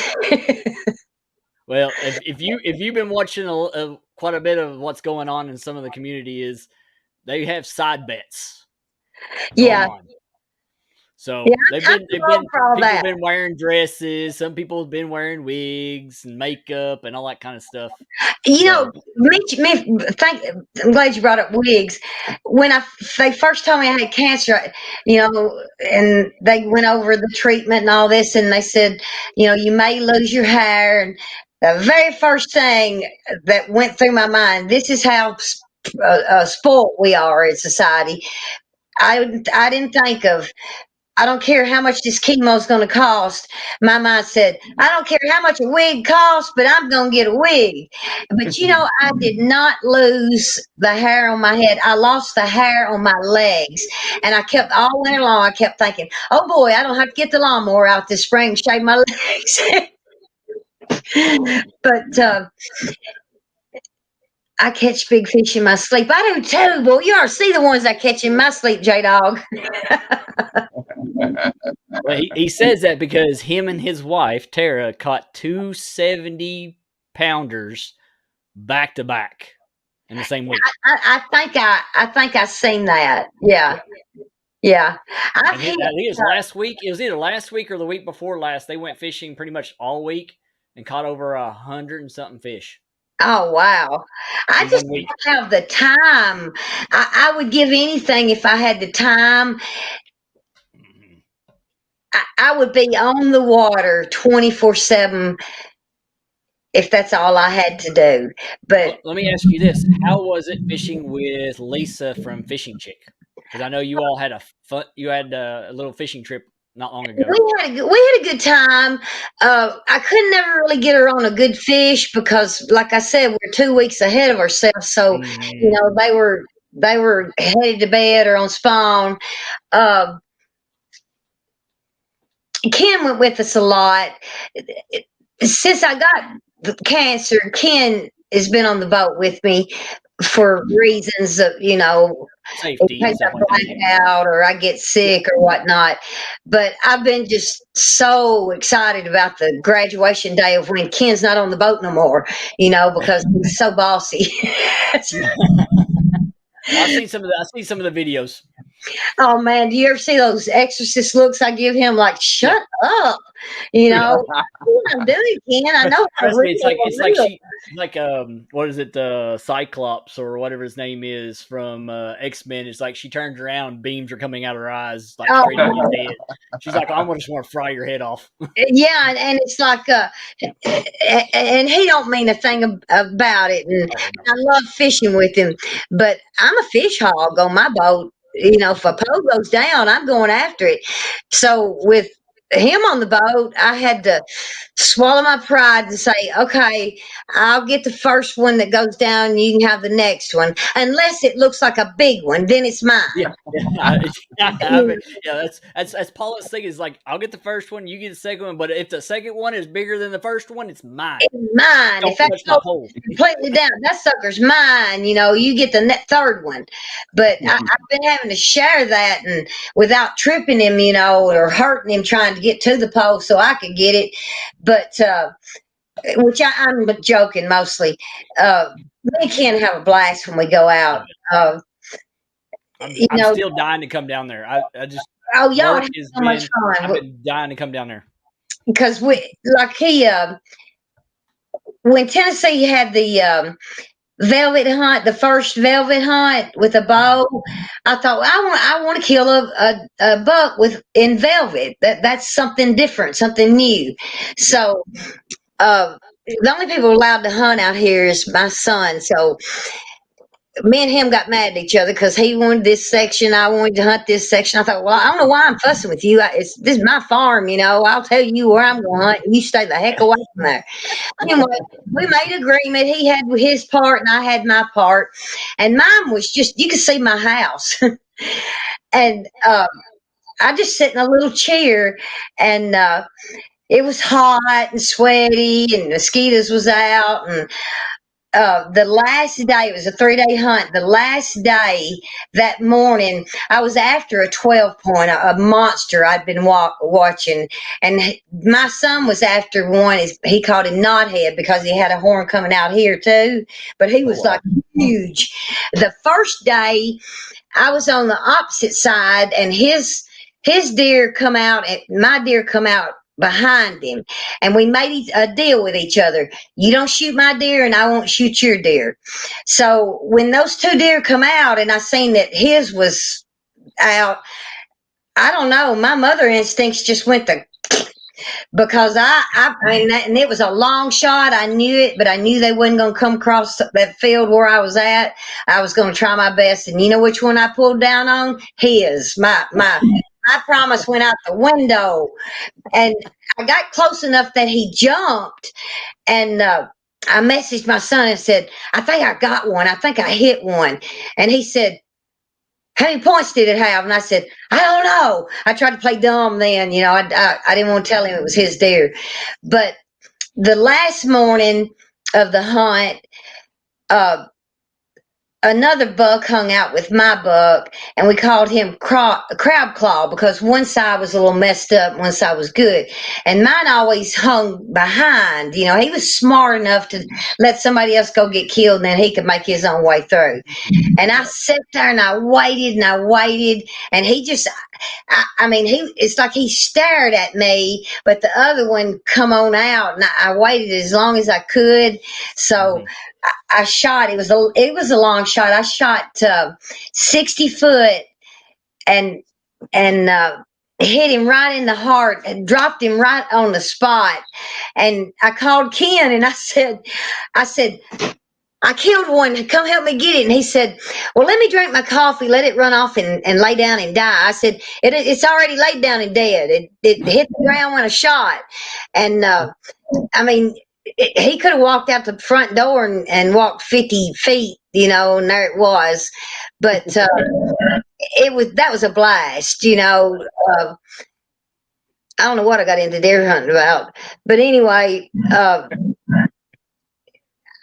it's just things like that are right up my alley, just like the operating a boat. Like we didn't go out this weekend at all because there's so many people on holiday weekends on the water that have no idea what they're doing. And I'm not trying to talk about anybody, but they're just not aware. They don't have the knowledge. They don't have the knowledge of how to operate a boat safely and around a bunch of other people. Right. I mean, you got and it's the holidays, and it's a holiday, so they think that they've got to get drunker than as Pop used to say, got to get drunker than Cooter Brown, Georgia, they had a bad accident. Yeah. Well, on the Savannah River this past weekend, on the Savannah River, there was 5 people got killed when 2 boats collided. Yeah. And some young kids that were on it. I mean, that wasn't the ones that were driving the boat. That's the bad thing. They were adults that were driving, but they were drunk. He got charged with a BUI, but I have not heard that he got charged with a homicide. Pending. I think it's a pending charge right now. And I say pending due to the fact that it has to go. It's still under the investigation and everything as far as who literally was at fault. But the fact of the matter was he was drunk. It doesn't matter who was at fault. Right. If he was operating the boat and he was charged with a BUI, then and it killed somebody, that's a homicide. Like right before Ken retired, I'm gonna say maybe 3 or 4 months, he got a brand new boat. I mean, it was what their boats are nice, and he was going out of the bay at New Johnsonville, and this young underage drunk boy and girl come flying into the bay and right smack dab run all over Ken. Well, of course, everybody had to go get their blood test, and naturally, Ken don't even cuss except when he's mad at me. Yeah. But he retired before that got settled, but he could have been charged with assault on an officer. He did get a BUI, and the only punishment, this is what kills me, the only punishment with the BUI is you lose your boating privileges for 6 months. You get a DUI, you can't drive a vehicle for a year, and then I think you've got to still blow into some kind of machine to get your car to start. There needs to be stricter boating laws. Especially when it comes to kids that are, like you said, he was underage, so that's even worse. He shouldn't even that should have been a lot more bigger punishment than 6 months. You don't have seat belts, you don't have stop signs, or most people that know how to operate a boat, you do have a right lane and a left lane, but when it's a holiday weekend, people are coming out of the, from left, right, front, forward. They're not utilizing the laws of boating.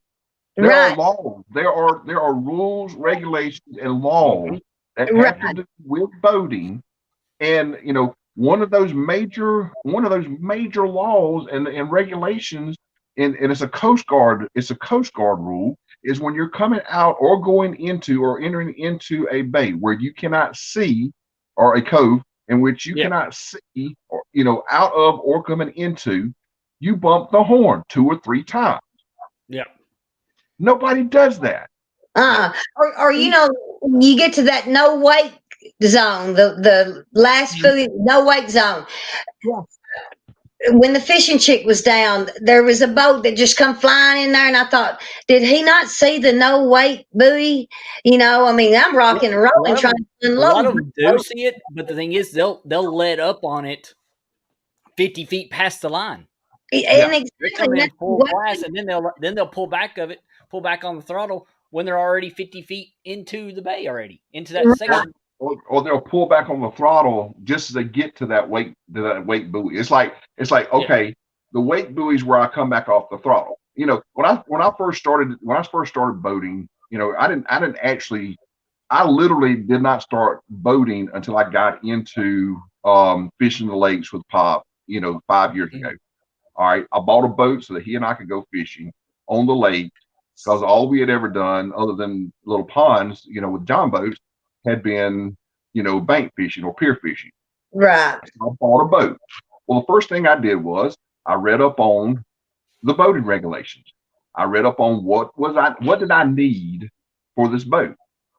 If I get pulled over just for security, or not security, but a courtesy check from DNR, what are they going to ask for? What do I need to make sure I do not have my privileges taken away from me? That registration.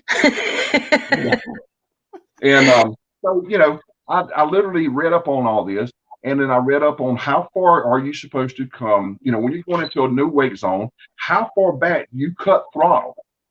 And I think the law's like 50 foot before you get, when you see that buoy, you're roughly 50 foot is when you cut back on that throttle, if I remember correctly. Yeah, because you're not supposed, your wakes are supposed to, at 50 foot, your wakes are supposed to actually be almost non-existent when you get into that section. Not full force when you hit that section. It doesn't mean 50 foot from the buoy, you finally cut the throttle. You start, as you're coming into that wake zone, you start cutting back on your speed. so that when Yes. you're within 50 foot, With you're cut back way back on your throttle, and Yeah, you're you're just easing basically to just that load zone, coasting in. Yep. you Right. know. One of the biggest things in any kind of fishing, my husband, he loves to bass fish. He's got a bass boat. Now I'll be glad he starts to get back into it. But the law in the state of Tennessee is if you were born before the a year of certain, you don't have to take the boater safety class. And I haven't taken it, but I lived with the game warden, so I pretty much knew what was right and wrong, and still do. Believe me, I get corrected every time. But that is one of the biggest things in fishing that we have lack of knowledge is how to properly operate a vessel, because there's so many, like the Cumberland River is narrow, and the barge people, a lot of people think, I'm anchored down right here, they can go around. The barge always has the right of way, always. If they tooted you, you better go to reeling in, And that's what I've kind of gotten back in my head is anybody that fishes that area, especially because it's so narrow and the barges come through, you almost need what they call one of those the buoy balls for your anchor. So you could throw your anchor and go get out of the way, and then come back to that spot and get your anchor. Right. Because you need to get up and out of the way when they come through. Oh, if it come, I've thought, I try to think ahead of myself scenarios. If it come to the point where, and most of the barges that work our area, they're super nice, they're courteous. But then you get your strangers that come through from a different state, going to another part of the Kentucky or whatever. If I see that they're not paying attention or they don't know what they're doing, and I don't have time to reel up my rods and stuff, hey, I can go back and get my line. My life's more important than fishing poles. I'll drag it, that anchor or whatever, or the trolling motor. It can just fly on off the boat, but I will get out of the way.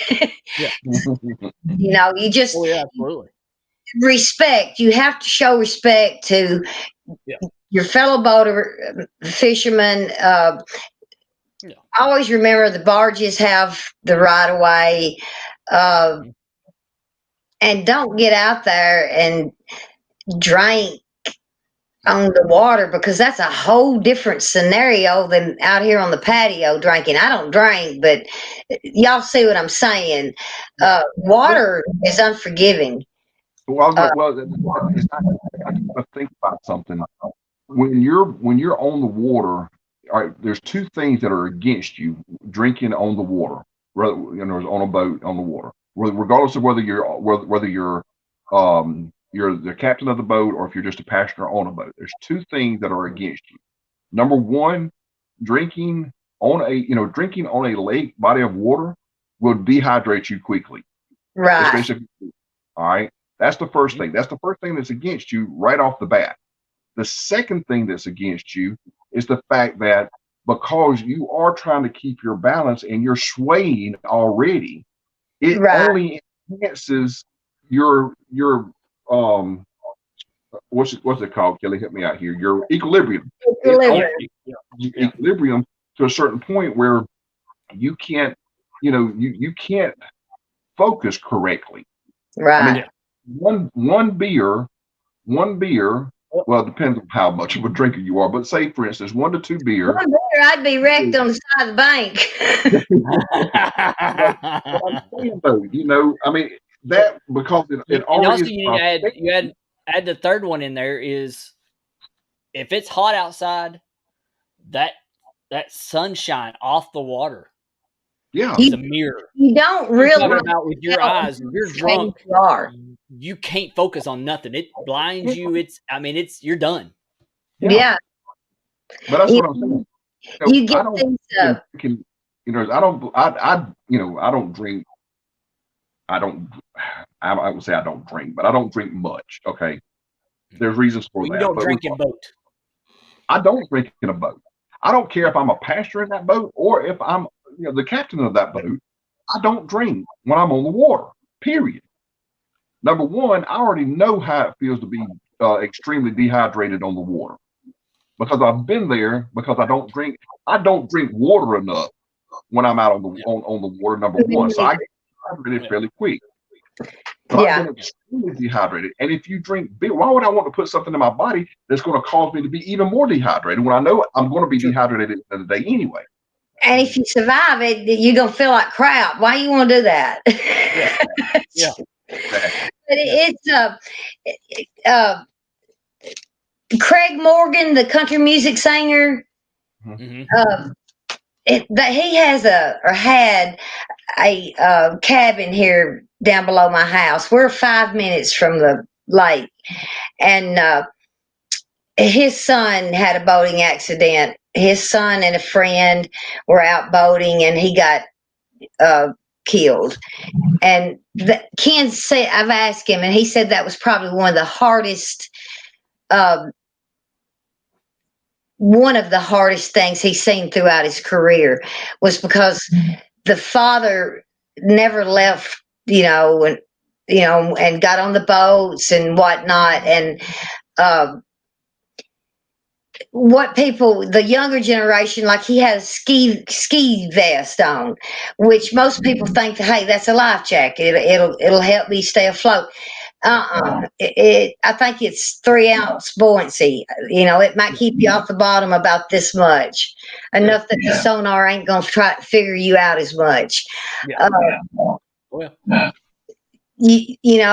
Know that you got your life jackets have to be Coast Guard approved.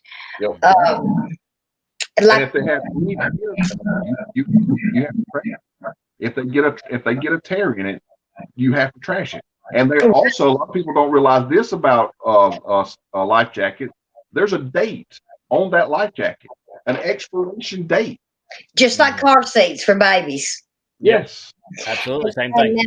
Now, the life jacket that I use is the one that automatically deflates if or it has the pull string. You got to look at that, because there's a green light that stays on, and when that light goes out, that means that it's no longer good. You have to get a new canister. The reason that I like it is it's not as bulky as the old timey ones, and it'll hold your head back versus the older ones. The older ones, kind of they make you tilt forward. And if you are in an accident and wind up in the water and you happen to have your life jacket on and you're unresponsive, you're more likely to drown tilted forward, where this one tilts you backwards. So to each his own. I don't like to see anybody get hurt out there trying to do something they enjoy doing. And I understand that, we call them weekend warriors, like to get out and ski and whatnot, but they need to realize that you've got barges, you've got commercial fishermen, and you've got professional fishermen out there, trying to do their thing. So, I know you know how to drive that jet ski, but you don't have to go around me 4 or 5 different times to show me how great you are at riding that jet ski. Because I'm going to drive so close, or drive, if you know that I'm sitting there fishing, you know to drive right on top of my lines. Right, because you're going to find out how I make 8-ounce sinkers. It's just, everybody needs to have respect for everybody. And like I was saying earlier, I wanted to bring that up because I hate to see the dislike, or hatred is a strong word, in catfishing, because it's drama. Just now it's really drama. It's pure drama is what it is. Right, and we're shooting ourselves in the toes. We're going to it's going to go downhill if we don't stop the fussing, the fighting. I'm better than you are. I fish better than you are. Or because I've got more subscribers than you, and I get more views than you. Well, right, and I don't have anything against people that want to make money off of YouTube or this or whatever. I couldn't make money off of YouTube because just as soon as I catch a big fish, I want it posted on Facebook right then. I'm so excited. So I shoot myself in the foot. But there's no need in bashing people because they fish different or they look different or it's just leave the drama out of it and enjoy what you're doing. My face lights up when I think of fish, not just fishing, just, and my mind is constantly thinking of ways to invent something different, or, I mean, if I catch a 5 pound catfish, hey, I'm happy I caught a fish, but I want a 500 pound catfish. Yeah. If you lose that passion by trying to build yourself into something that you really aren't. Does that make sense? Yeah. It does. Oh yeah. Then you might as well hang it up. You're going to take away. It's more like Lyle Stokes and I are pretty good friends. All right. And the way that he and I became friends was simply because he enjoyed watching Pop and I out there fishing. Why? Not because we were catching big fish consistently. Not that we were catching mega fish, mega quantities of fish, but because we were out there simply fishing and enjoying what we caught. Right. Yes. Right. Well, it just not just enjoyed what you caught, but the way you two carried yourself, of how the respect. Right. Respect. You were spending time together, making memories. Like, I don't like taking both my grandsons at the same time because you know how kids' attention span is, about 30 minutes. Oh, Lord, somebody's mad at me. I ain't prettier than nobody. I'm about as ugly can get. My mama beat me with an ugly stick when I come into this world. But my boy surprised me. I took Hayden, my oldest, he's 11, and he caught his personal best. And Ken put his picture in the paper, because we're trying to get them into things like that because they're coming up on stuff that we don't want them around. We have no control of, and if we get them involved in the great outdoors, hunting, fishing, and so forth, maybe they'll stay away from the drugs and take the right path instead of the wrong. Well, he about 2 hours into it, he was ready to lay down and go to sleep. He was about done. My 6-year-old, we got out there. It was hotter than fire. And he did not complain all day long because I about 30 minutes. I thought, well, we won't have to stay long, all day long. The only thing he complained, he said, "Can I catch something else?" And I thought, oh God, you are me made over. You are going to be my fishing guy. So, Oh yeah. If there's any way people can involve children, put your ego aside and get these kids involved in it. Get them involved in something. Besides, once I get this completely off, and I'll have to walk around with that. I have a 9-year-old upstairs that I really want to get out in the creeks. I want her. Right. That's where I want to start her out. I want to start her in the creek. See, I admire you because you do a lot of creek fishing. You don't see people creek fishing. No, that's what I kind of like. We've talked, and I even talked with Kevin. I've talked with James with Patriot Catfishing. That's one thing that I'm passionate about. I'm passionate about creek fishing, getting in that water, wading down the creek, and teaching people how to actually truly creek fish. Not sitting on the bank, tossing a fishing pole in thing, and then sitting there waiting for a bobber to go down. I want to teach you how to walk down, look for structure just like you do on catfishing, know where to throw that line at, know how to walk in the water. You walk upstream instead of downstream, not to spook the fish. A lot of people don't know that. A lot of people know that you just walk the water. No, you actually have specific ways you have to fish it. See, you need to take me fishing and teach me all this. Hey, I tell you, and the thing is, I didn't learn this on myself. There were other people in my family that taught me. Kevin knows. My brother Timmy's the one that taught me how to fish. Yeah. Now, you catch Chesapeake Bay catfish. He's the one that taught me how to creek fish. You'll see some of his creek videos on his channel. do you teach or do you catch mostly smallmouth? Smallmouth, largemouth. I'll do bluegill. I rock bass. I'll catch anything in the creek. I'll go after anything. I don't care. That's usually where we go and get our bait. Bluegill. Now, Mr. Game Warden, like if we throw the net in Tennessee, you can only keep what's. I had treatment today, so y'all have to forget if I forget something. You can use bass, crappie. You can use sports fish, but you have to catch it on a rod and reel. Now, for the life of me, I can't figure out if the game warden pulls up and I've got a crappie head on my fishing pole.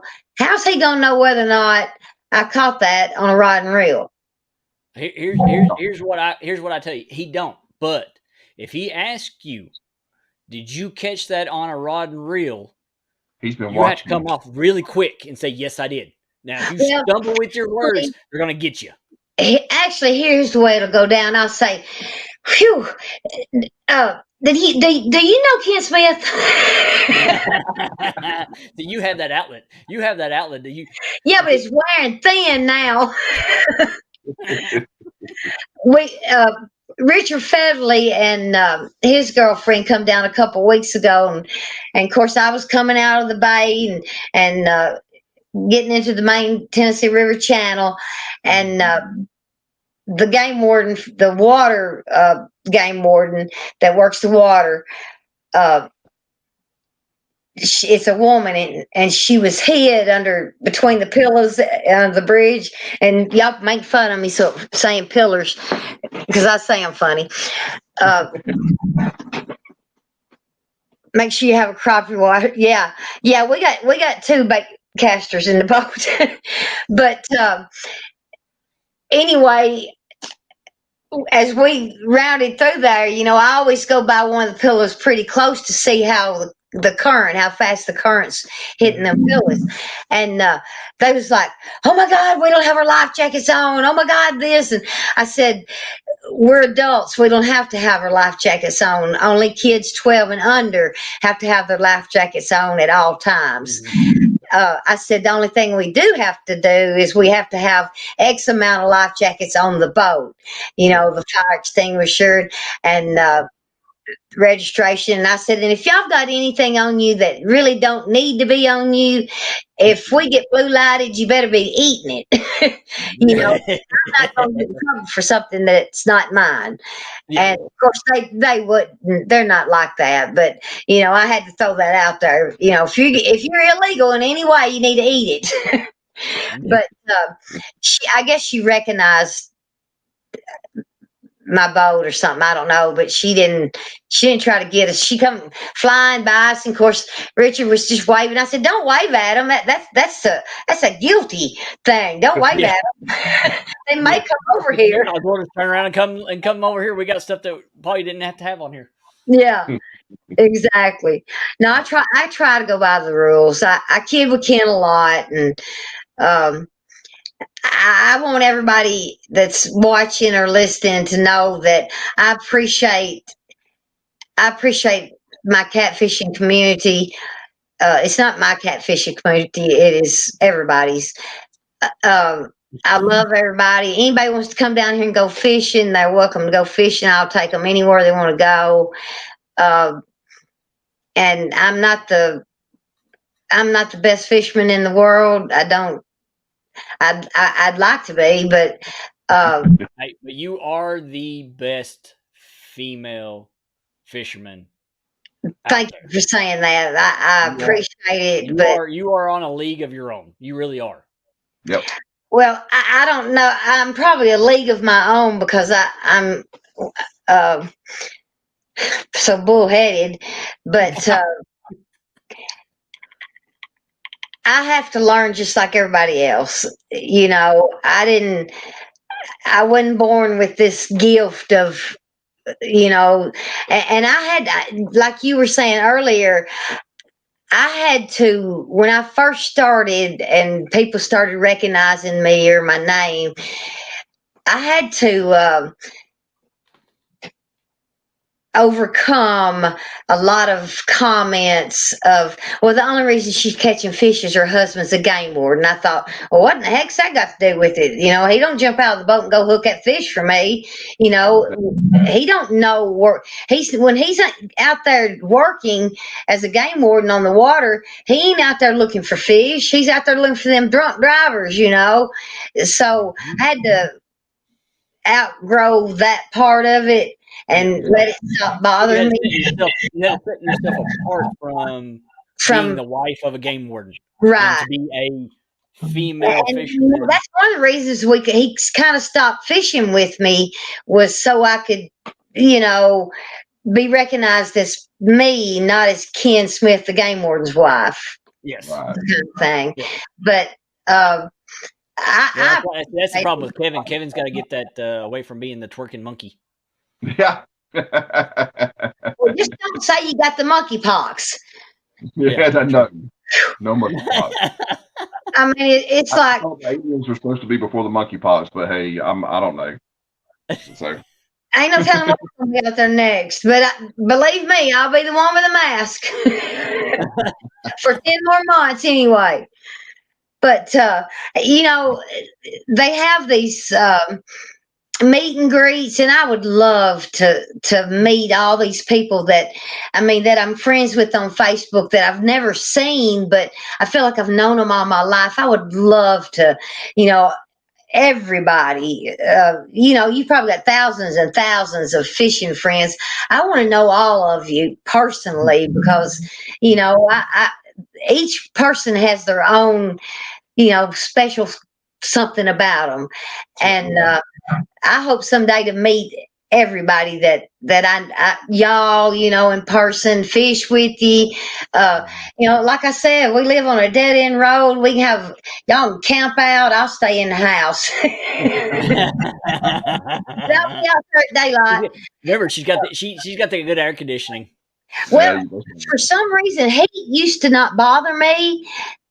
Since I got sick, it's like, if it's 20 degrees outside, I want the air conditioner set on 5 degrees. I don't know what it is, but I would love it if a whole group of people come and camped out here, and we could go to the Tennessee River, Kentucky Lake is 5 minutes away, or my creek. We could do the creek fishing. I'd love that. It's just, I'm just a freaking tomboy, and I ain't gonna change. Want to be outdoors, says, so Paula's married to a warden. I know where I'm going to hunt. Let me tell you what I told him before he retired. I said, Ken, and when I married him, my son, before I had met Ken, my son loves to hunt, and every one of us have did something illegal when it comes to wildlife. We've spotlighted. We might not have shot a deer, but we spotlighted, or we'd run over a rattlesnake and backed up and hit him 4 or 5 times. I'm guilty as fire, but I was in fear of my life. That's what I would say. I was in fear of my life. But I said, Ken, when you retire, I'm gonna get co-op to bring one of them fertilizer trucks out here full of corn, and I'm gonna pour it underneath my deer stand, and I'm gonna sit on it, and I'm gonna kill every deer that comes by there, because you won't be the game warden no more. And you know what he said? I'll turn you in. I said, no, you won't. He said, oh, yes, I will. And Buddy don't think he wouldn't. Y'all's laws haven't changed to be able to hunt over bait. Nope. Well, you've got to be. Our laws changed about 2 years ago, I think it was, where we can now hunt over bait. You can literally during deer season. Do I now? Yep. I'm coming to visit you during deer season. Kentucky, you can do that. In Tennessee, you have to be 200 feet away from any uh, corn on the ground or anything like that. When they changed that law, like I said, it's been about 2 years or so ago when they changed that law here in Georgia. Oh Lord, I up here to my back door. Let me tell you something. I can go right out here and shoot some, but my neighbors and my daughter would kill me. there were more deer come through the processing, the little processing plants. I say plants, processors. There were more deer that came through the processors than ever had come through that first year. And really? a buddy of mine took me fishing. Excuse me, took me hunting. See, we're fish, part fish. Yeah, right. But I think he took me hunting so that he could have somebody to help him, actually, take the deer out of the woods, because he puts me. He's like, here, get in this stand. We get out there. He's like, get in this stand.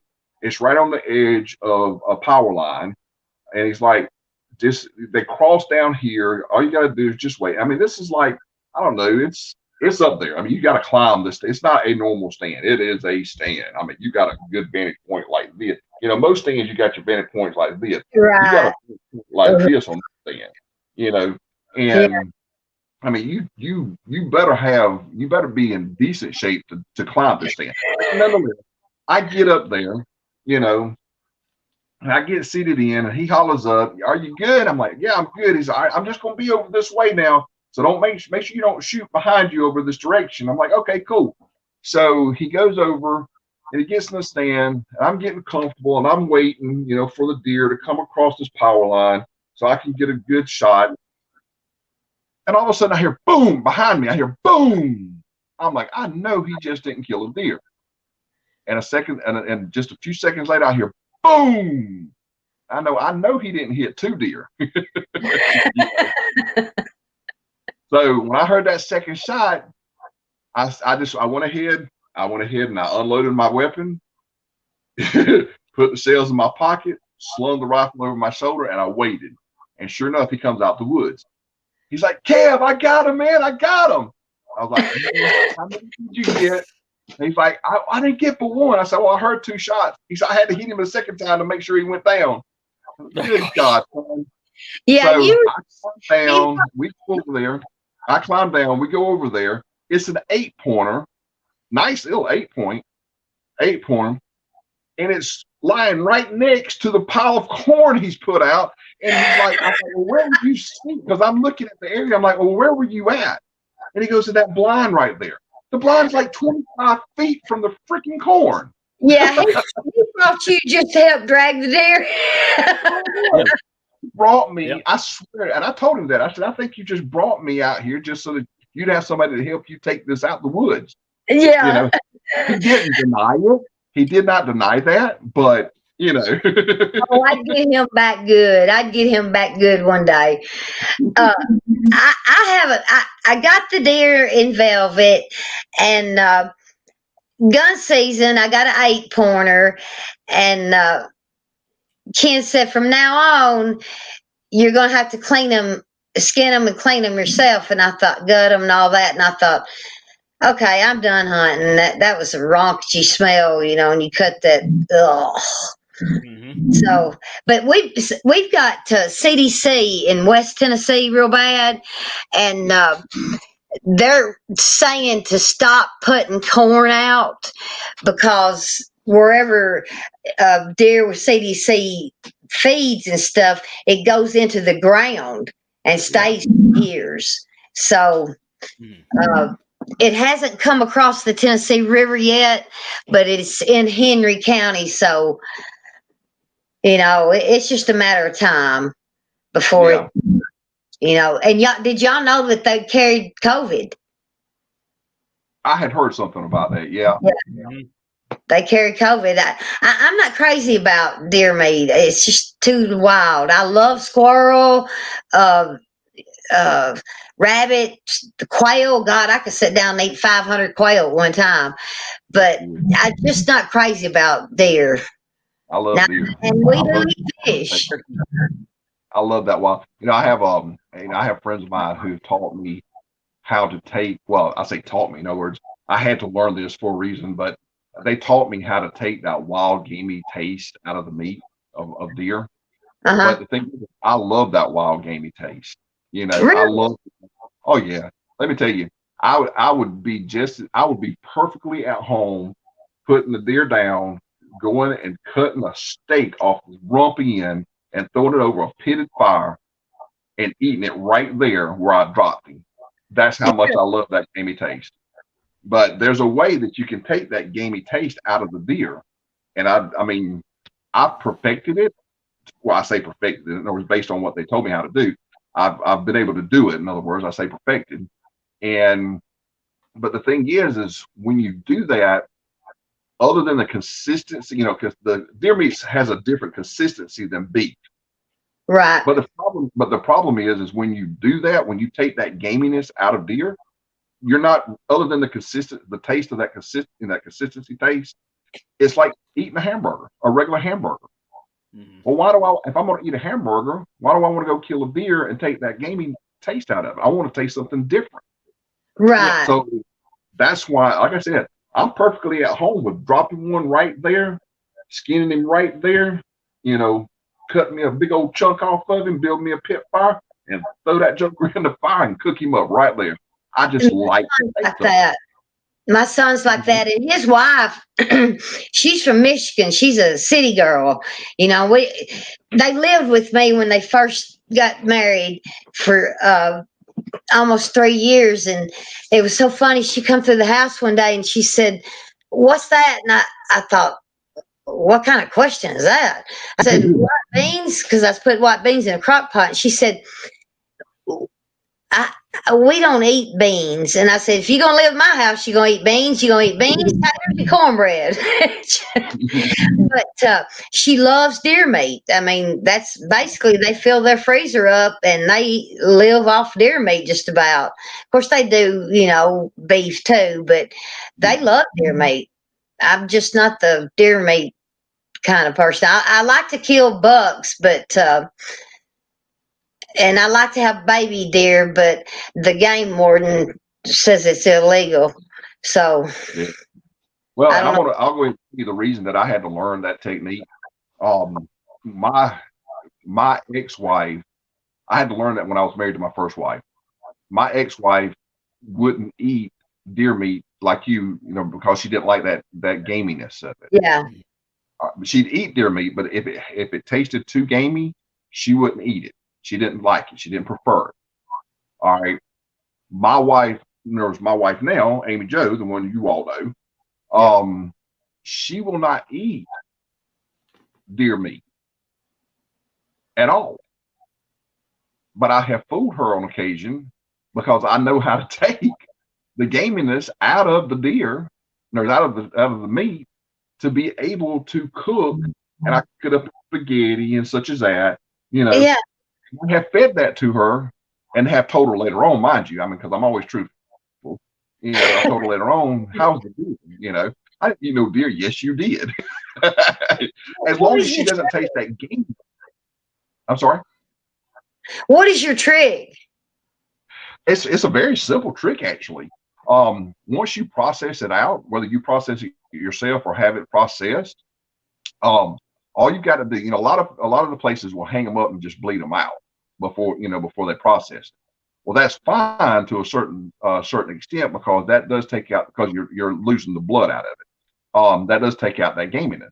But if you process it or have it processed and just basically quartered up and cut up and everything, and you take that meat and put it in a big, I'm gonna tell you, the first time I ever did it, I had a big, huge garden tub.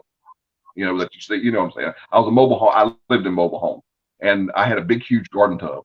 And I actually put this deer in a garden tub. But what you do is you fill it full of ice, and you put, I think it's you put 2 tablespoons of vinegar. Just that's it. 2 tablespoons of vinegar, and you let that ice melt down, and it takes out gaminess. You do it twice. You do it. Once it melts down, then you pour more. You pour more ice over the top of it. Like I said, 2 more tablespoons of vinegar, and you do it again, and it takes that gaminess. Wow. It just pulls that blood. I'm going to try that, and if it don't work, I'm coming after you. Like I said, I've done a lot of people have taken, put it in a I call it foot tub, galvanized tub. They'll do it like a galvanized tub, the big galvanized tub. They'll do tubs. Yeah. I've soaked it in buttermilk, milk, and all kinds of different stuff. Everything I've tried, maybe it's just a thought in my head. Now, we use it in chili and soups, but you've got so much other stuff going on that you don't really taste it. But now, is this Brian Bortz? Brian be catfishing? No, that's Ryan Bortz has his own, like Ryan Bortz. That's Brian B up there in Potomac. Yes, I will help you. You come on down here to Tennessee. And you say it. I got a spare bedroom. You don't have to camp out with the rattlesnakes and copperheads. And we'll try our best to put you on 80. I've hit every number now. I've got to get my 90s and into I want that 100 so bad. And I just hope I get him this year. I really want that 113, which would break the Tennessee record. So whichever one comes first. You're on the Tennessee River, so it could happen. Yeah, and everybody thinks the Tennessee River in Alabama is the best place, but it could be anywhere on the Tennessee River. Kentucky Lake. It's every body of water has a good monster fish. They're just smarter than we are. They are older than we are. I'm on the hunt on Lake Sinclair right now. I'm on the hunt for a 50+ pound flathead that we know is in there. And I say we know. I mean, we know because it's been caught by a bass fisherman, and the bass fisherman let it go back, put it back in the lake. And the reason we know it's 50+, we don't know the exact weight of it, but the reason we know it's 50+ is because this particular bass fisherman who was fishing a tournament at the time only had a 50 pound, weight. His scale only went up to 50 pounds, and this fish broke his scale. Oh, wow. My first best flathead is 52, and you want to talk about a fight. A blue cat, how they'll grab it and they'll run. I mean, they're a good fight, especially the bigger ones. But a flathead, whether it be a 10 pound, 50 pound, it'll come around, it'll fool you. When you start to bring that sucker up, I don't know what it is that they realize. Maybe it's the sunlight's getting closer. Man, they take that nosedive, and if you ain't paying attention, you're going in. Yep. But about a month ago, about a month and a half ago, I guess it was whenever I was up on Lake Wiley, and it's where I caught those 2 flatheads. There was my new PB flatheads back to back, and I remember that. Those, yeah. And that's which I had caught prior to that about a year or so earlier, or 2 years earlier, I forget now. I had caught a 25 pound flat, and which was only the second flathead I had ever caught. The first flathead being around 3/4 up to roughly between 3/4 and a pound, is what I caught as a baby. And that was in Lake Sinclair, but I had caught a 25 pound flathead, and you're exactly right. When I caught the 25 pound flathead, it was actually 24, excuse me. When I caught the 24 pound flathead, I was with Richard Warscout at the time, and Richard Warscout made the statement, I don't know if this is a big fish or if Kevin is just weak, because this fish fought tooth and nail all the way to the boat and into the boat. right? So when I caught this, when I caught the, of course, now it didn't help that we were in something like 30. I think we were like 35 foot of water at the time. I think is where we were at the time. And but anyways, it just fought, just crazy fought. So when I went up there, like I said, about a month or so ago, when I caught those two PBs back to back, or I say back to back, in other words, that weekend, I knew by the way it fought coming into the boat and getting to the boat, I knew I had a flathead both times. And just the thrill of that rod just bent over. Yeah, here you are, just really everything going good, and then all of a sudden, woof, you got a flathead. Oh yeah, I mean, it was just crazy how that happened, and the fight, and it really, that was it. I mean, I was already on a flathead kick after the 25, but I never could catch any. I didn't learn how to truly target flats until roughly this past year, anyways. Right. And that's what's great about fishing is you can learn every freaking day. You learn more and more. Yeah. Well, not just out there fishing. I mean, even with the YouTube now aspect of it. I mean, you're learning off everybody else. Yeah. Exactly. Yeah. Which is how we started before we got into YouTube. That's what got us started in the catfishing, was watching everybody else. Of course, at that time, there was, those that we were watching were Steve Douglas and, and some, I think Chris Alders. And I can't remember. You all were talking about catfishing. Mine was like Bill Dance and Hank Parker and those guys, the creek, the bass fishing, the creek guys. Catfishing wasn't really, anything to anybody. But I asked my 6-year-old grandson this past weekend when I took him fishing in the pond. I said, I didn't get the correct answer at first, but I said, who's the greatest fisherman in the world? He said, Steve Douglas. I thought, how do you know who Steve Douglas is? So I said, okay, who's the greatest woman catfisherman in the world? He said, my Nana. I thought, okay, we're okay now. You should turn around and go, is there any other women catfishers out there? And he'll probably tell you, I don't know any of them. Well, only because, he don't watch catfishing.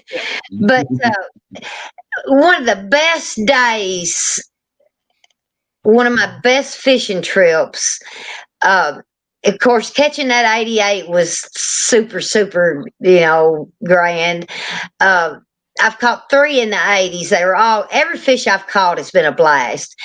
But we were on the Duck River last year, and it was just a steady rain, not hard, but just not a mist, but not a real hard rain. And I had 3 poles going, and I guess I'm the only person because fishing, everybody else says rods, I say poles.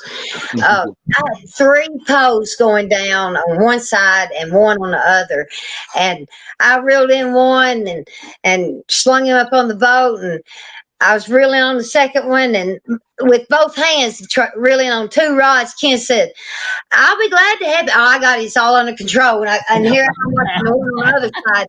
But, to have that many going down at one time and getting them all in, it was just the adrenaline. I don't even know if they make a drug that could create that feeling. It is. We're talking about the feeling, and me and you, Paula, were talking about this right before we went on live, but Kevin and I were talking this before when I was on the phone. I don't know if a lot of people in chat remember it, but the fishing simulator. Yes. Is that feeling. If you've not caught a big fish and you want to know the feeling of what it's like on that rod, find a fishing conference somewhere that's got that simulator. Yeah. So I was researching it. I can get one for about $2,500, $3,000. You need to do that. Invite us all over, and we'll have a cookout and see who can catch the biggest fish. See, I did that at the last catfish conference that I went to in Kentucky. I didn't go last year because I was a little weary of, COVID. But The You year went before 19. they had to cancel, so the year before that they had it, and I didn't That know was it at the time. 2019. I was 2019. grilling in a Wales catfish, and I thought they've got this rig because I said you need to tighten up my drag or something. I'm not gaining what I need to be gaining here, and I won. I got the fish in, and come to find out it was a Wales catfish, and I don't remember the weight, but I thought, my God, that was a fight. And it's That almost same like real fish. Yeah, that's what I was telling Kelly, that because that was the one in 2019. That's the one Big Cat Fever had it at 2019, Right. and that was the one and I thought I remembered you being there in 2019.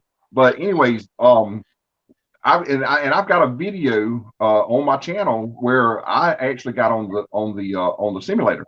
Well, the simulator was set up with in different levels, Yeah.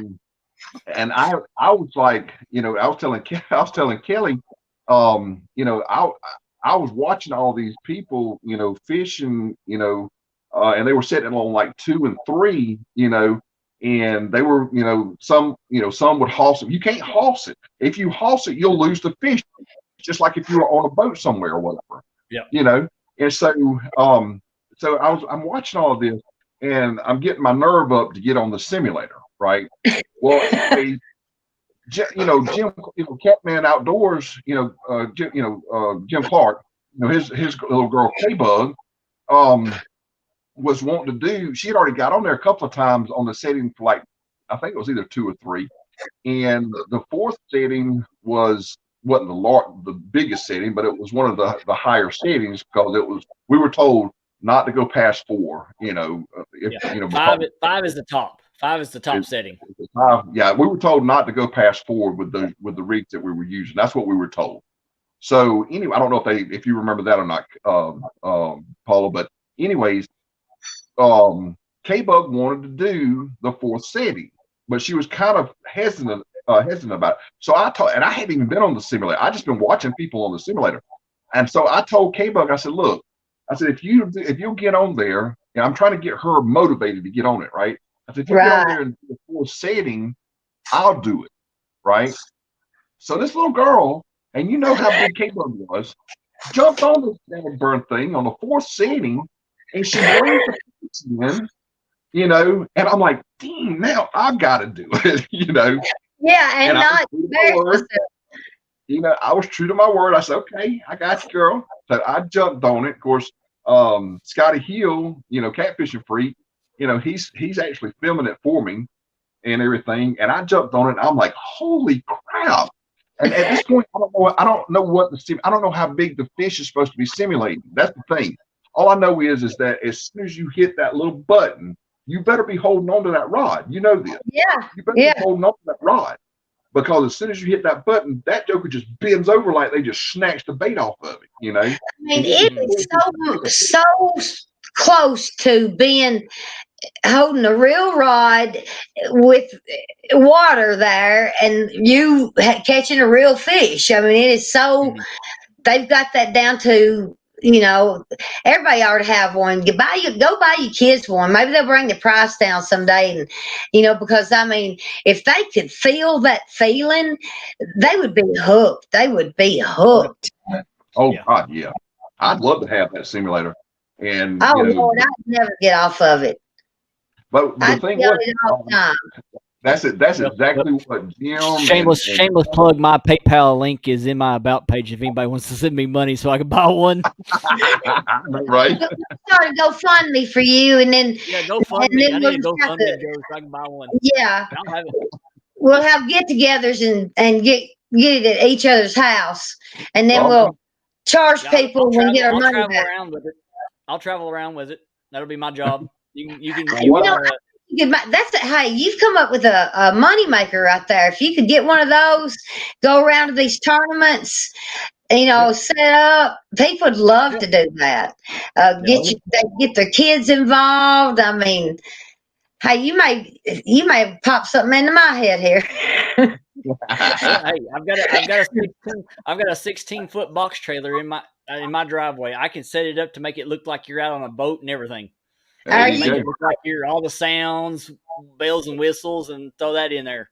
There you go. That would be awesome, and it would be a great thing for kids. Like, I don't know if all the other states do it. I'm sure they do. Tennessee has a free fishing day, and they have the fishing rodeo for the kids. Yeah. And my oldest grandson has won 2 trophies, rod and reel. I mean, but he's not as into fishing as the least one. He's my least one. He's stuck on turtles at the moment. He hangs in turtles, but it's such a good thing. Of course, Ken doesn't have to do it anymore, but he does it. He still does a radio show for TWRA. He still does a article in the newspaper for TWRA, and he doesn't have to, but he feels like he owes it to the community. I mean, Ken's a really great guy. I don't know what I'd have done without him throughout this, but I'll tell you what, that simulator was the closest thing that I'd ever come to at that point that I had come to being able to catch a big fish. And at the time I didn't know how big. I don't know that. Yeah, I didn't know how big the fish was until afterward. The Right. fourth feeding on a Wells catfish is 150 pounds. Yeah. Yeah. I mean, I know I was struggling. I was struggling, but I wasn't, it was like, oh, I'm fixing to break my line, you always think these games are rigged. But anyway, I got it in, I won, but I didn't really comprehend, wow, I caught a whale's catfish, but, because it was a game, it was just a game. The thing is, Kevin kind of hinted on it. They're set up to where you can break the line off. It'll set up if you pull too hard, you just lost the fish in real life. Give them slack, in real life that you lost it right there. So you really have to learn how to know how to bring it in without muscling it, without trying to giving it too much slack or anything. You've got to that run. And if a person could afford it, that'd be a good way to learn how to reel in bigger fish. Talking about fish right there is talking about a big fish. My little girl just popped in. She said her and mommy are up there watching Free Willy. Free Willy. Free Willy. I need to get off and get myself killing. On weekends we watch. I forget that guy's name. Hank Parker, is that it? Bass fisherman. I watch him, and what's the guy's got the blonde hair bow cut? It's like you put a bow on his head, just cut it. Oh gosh, you had to ask me that. I can't think of his name right now. But it's on the tip of that tongue, ain't it? But you don't see a lot. Hank Parker, you got Bill Dance, you got gosh. There's so many, like Jimmy Houston. I watch all those guys. Jimmy Houston's got the bow cut. Yeah. So I keep up with Jimmy all the time now. Yeah. But in the catfish world, wouldn't it be great to start seeing that on Saturdays and Sundays on ESPN, like you see the bass tournaments and stuff? Wouldn't that be awesome? But it's never going to happen as long as everybody's at each other's throats, or when it comes to the bass or the panfish is how a lot of them want to talk about. Panfish is they're not like the catfish community. They're very secretive of where they're fishing. They don't want nobody getting their spot, but they don't realize that 4-pound bass I just threw in. Guess what? It's just like a catfish. It's gone. It's gone. It ain't there anymore. People's like, worrying about your spot. It's not going to stay. I found boats with people, and like I mark structure logs. If you see a fish and you mark it, what are you marking? Because that fish may just be sitting in that spot for resting for a moment, because tomorrow he's going to be somewhere else. So you just wasted a waypoint. Well, you'll come through there next day and think, what in the world did I mark here? I didn't. There ain't no log down here. Whenever I mark fish, I don't pinpoint on my graph where I marked it. I look, and I don't pinpoint the exact location for the very reason you just spoke of. I look at my surrounding area. I look at, okay, there's a point right there. There's structure right off that point right here. And I put here to let me know, okay, this is where I marked some good fish. Right. And to see if I, I'll go ahead and fish it while I'm there, unless I'm scouting. That's a different story. But if I'm, but here's the thing: when I don't use my graph, in other words, I don't use my graph. As far as, in other words, I don't use my graph a lot. I come into an area. I already know where I'm going when I'm coming into this area. Okay, I either have fished this area before, or this lake before, like Sinclair, or I have researched it prior to see what the contour is, what the points look like, what's the original riverbed, how does it flow through that particular area, and then I say I'm going to take and I'm going to fish and scout this area. And then if it looks, like I said earlier, if it looks sexy, I'm going to fish it. Okay. Bingo. So when I get there, if I'm marking good fish, I don't pinpoint that on my graph. I pinpoint it here. Pinpoint land. Yeah. That was the way we were talking about earlier. Paula, you were talking about earlier. If we took all the graphs away, in other words, let's just put it in perspective. If all of a sudden, if we had a doomsday situation happen, and all of a sudden all electronics went away, simply because of a EMP or whatever going off and just taking out the electronics and electricity and et cetera, and so on and so forth, could you survive? Well, hell yeah, I can survive, because I don't rely on my equipment to tell me where to fish. I tell myself where to fish based off of what I'm looking at, and I utilize my equipment to tell me if it's going to be worthwhile or not. You're coming in onto a body of water and you're looking at it. It's like, hey, there's a tree's been sitting in the water. I know it's been sitting in the water for 5 years. Well, I'm gonna drive up on it. I'm gonna use my fish finder to see if there's anything in there. But I already know that could hold fish. Right. Well, I'll tell you a story. I'll tell you a funny story. It happened. I think it was wait a minute. Let me think. It was 3 years ago. It was 2 years ago. Richard Warcow put on Jeff Manning's Grand Slam tournament. All right. It's the last one that was done. Okay. Pop and I and my son, we went and fished it. All right. Well, I had some inside knowledge, keeping in mind, of where some fish were going to be, because this was still a fairly new lake for me, Lake Wiley. So I said, okay, cool. And I'll go ahead and tell it. Richard was the one that told me where to go. I got to give him props. So he's gonna be mad at you. Well, here's the thing. He told me where to go. He didn't tell me where to fish. He just said, when the guns go off, go to this area, pick your spot, set up, and I promise you'll get a fish. I said, cool. All right. So here I go, boogity boogity. Okay. So keeping in mind, Richard's putting this tournament on, so he doesn't get to leave until everybody's gone. He's the last one to leave. Right. Yeah. So I take off. I get over there, and you have to go up. In order to get into this area, you go up underneath a bridge, and then it opens up into this absolutely gorgeous flathead country cove. Oh my God, this thing was beautiful. And it was like entering the gates of heaven. My Lord. You can't see this cove from the other side of this bridge. All you can see is a certain point of this cove coming into this bridge.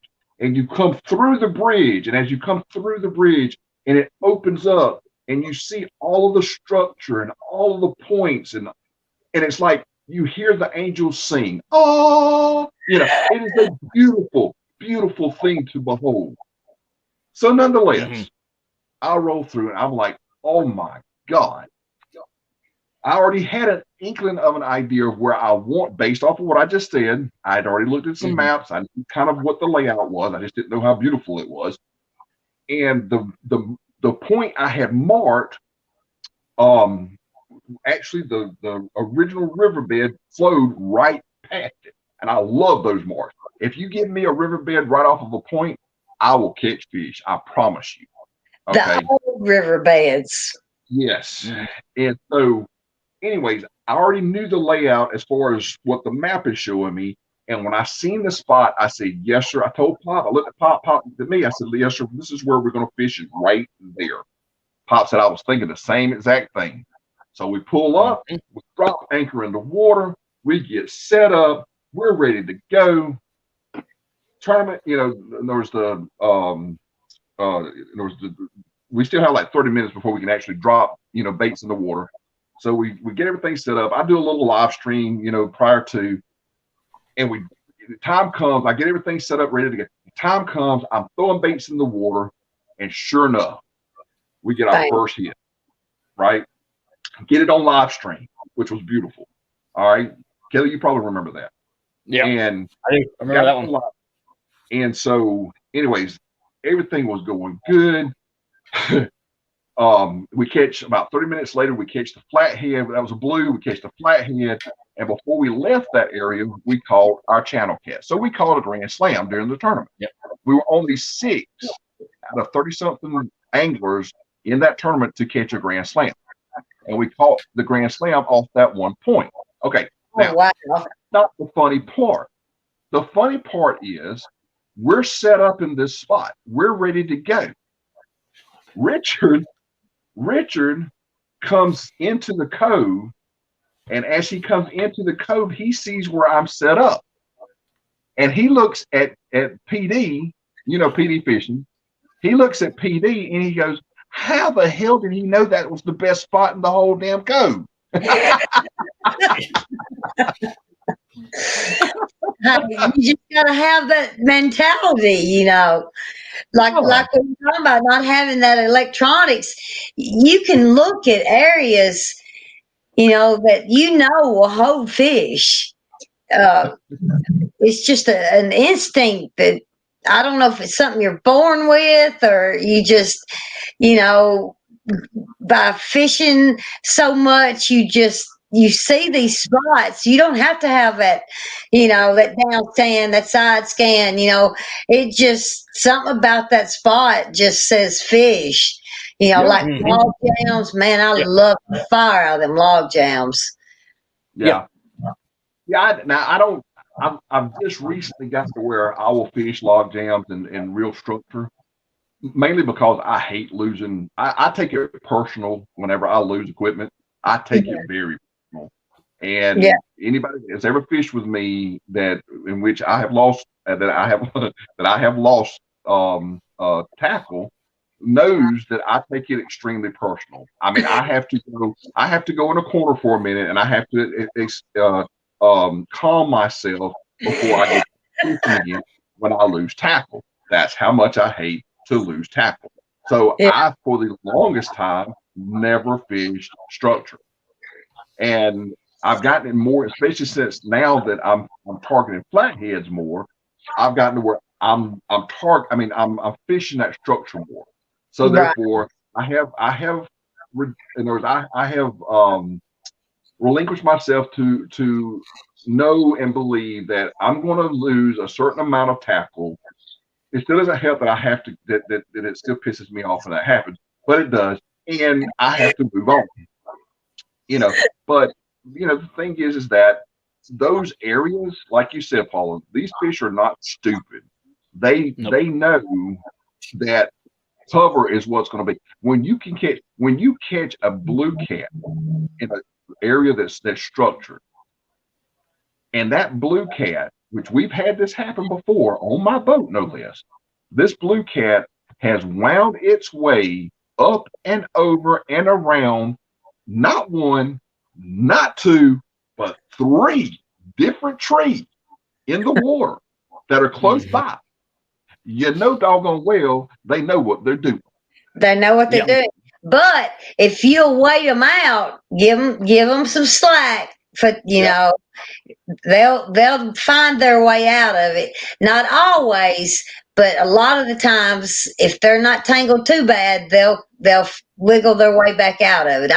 Miss Paula has a good example of that, of the being on the muddy river with Chris Flores, where her fish got hung up underneath. Well, now don't think I'm gonna jump in the water for nobody and get no fish. I'm gonna tell you what. I don't want to give away any of Chris's secret fishing spots or anything like that, but you know, I've had years where I've had consistent, catching fish consistently. But that day that we went on that, and it would be a creek to you, Kelly. I mean, it was just a little muddy stream, and we got in this little bitty, looks like one of those little paddle boats. And I thought, oh Lord, Ken's paid him money, take me out here, kill me. That's all I could think of. And he put this little bitty motor on it, and up this little stream we go. Huh? It was a miniature John boat, pretty much. But we went all the way up, and then on our way back, every stop that we stopped at, and they didn't have trees. I said, you don't even have snakes, because I had to check out. You got cottonmouths in here, alligators, because they looked like they were paths in the.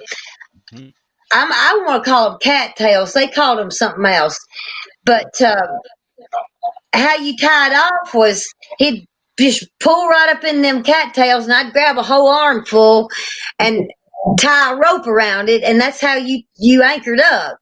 And every spot we stopped at, we caught a fish. 1, 2, 3 flatheads, not any blues, all flatheads. And I think the deepest spot was 12 foot.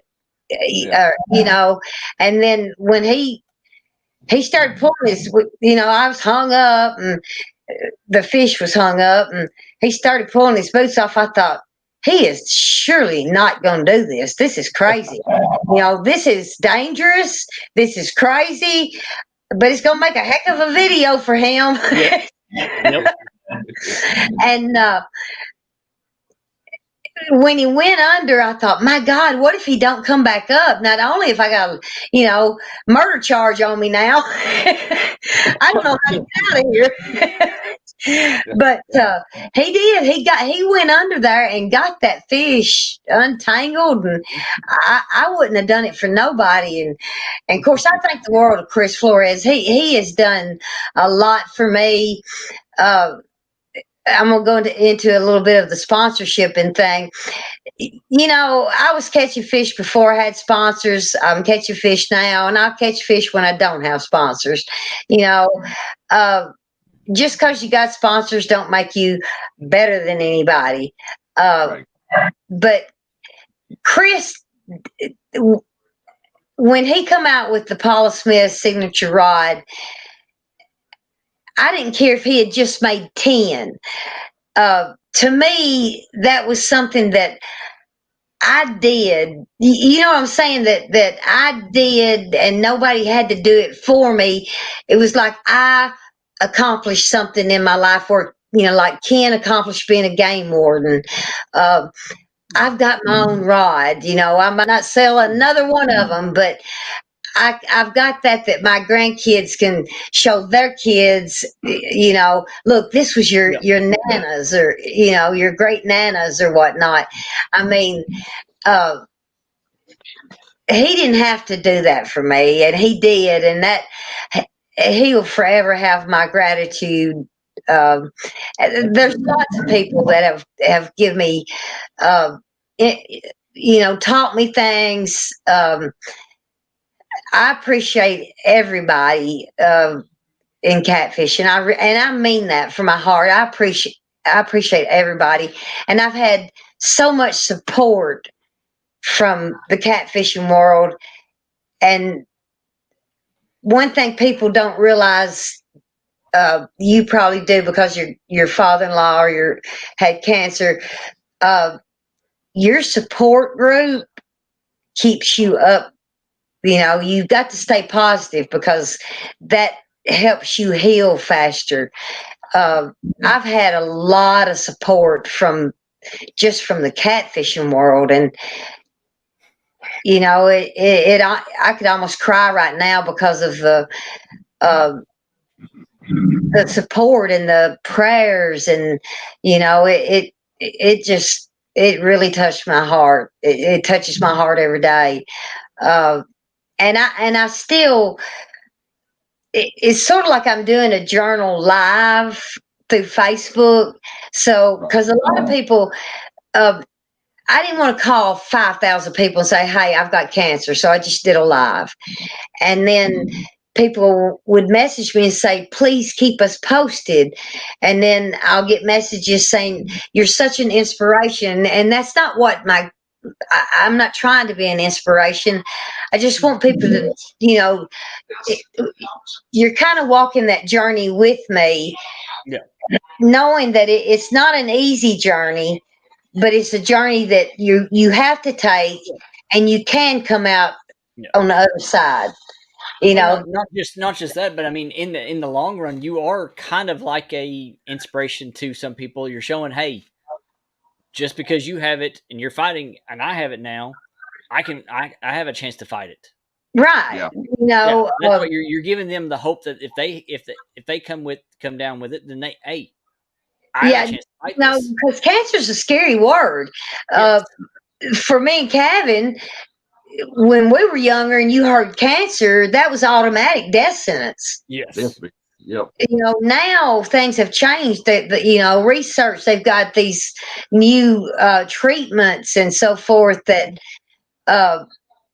it's going to save a lot of people's lives if they catch it soon enough.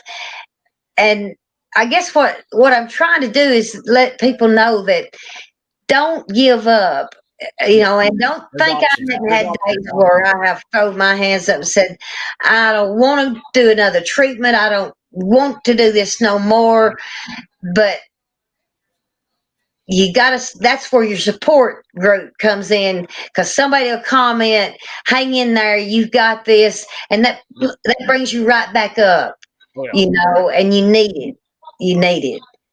But you'll always see me fishing. If I'm having to crawl on that boat, I'm gonna be fishing. And I'm pretty independent. I had enough in my savings to make my truck payment, my boat payment, up until about February. And of course, I'm back at work now, and I can't work over 22 hours or I'll blow my chance at disability. But I couldn't work it anyway. I'm so weak. But I'm making enough to pay my boat payment. My biggest thing that bothers me is I feel like I'm a burden on Ken and my family. And I don't want to be a burden.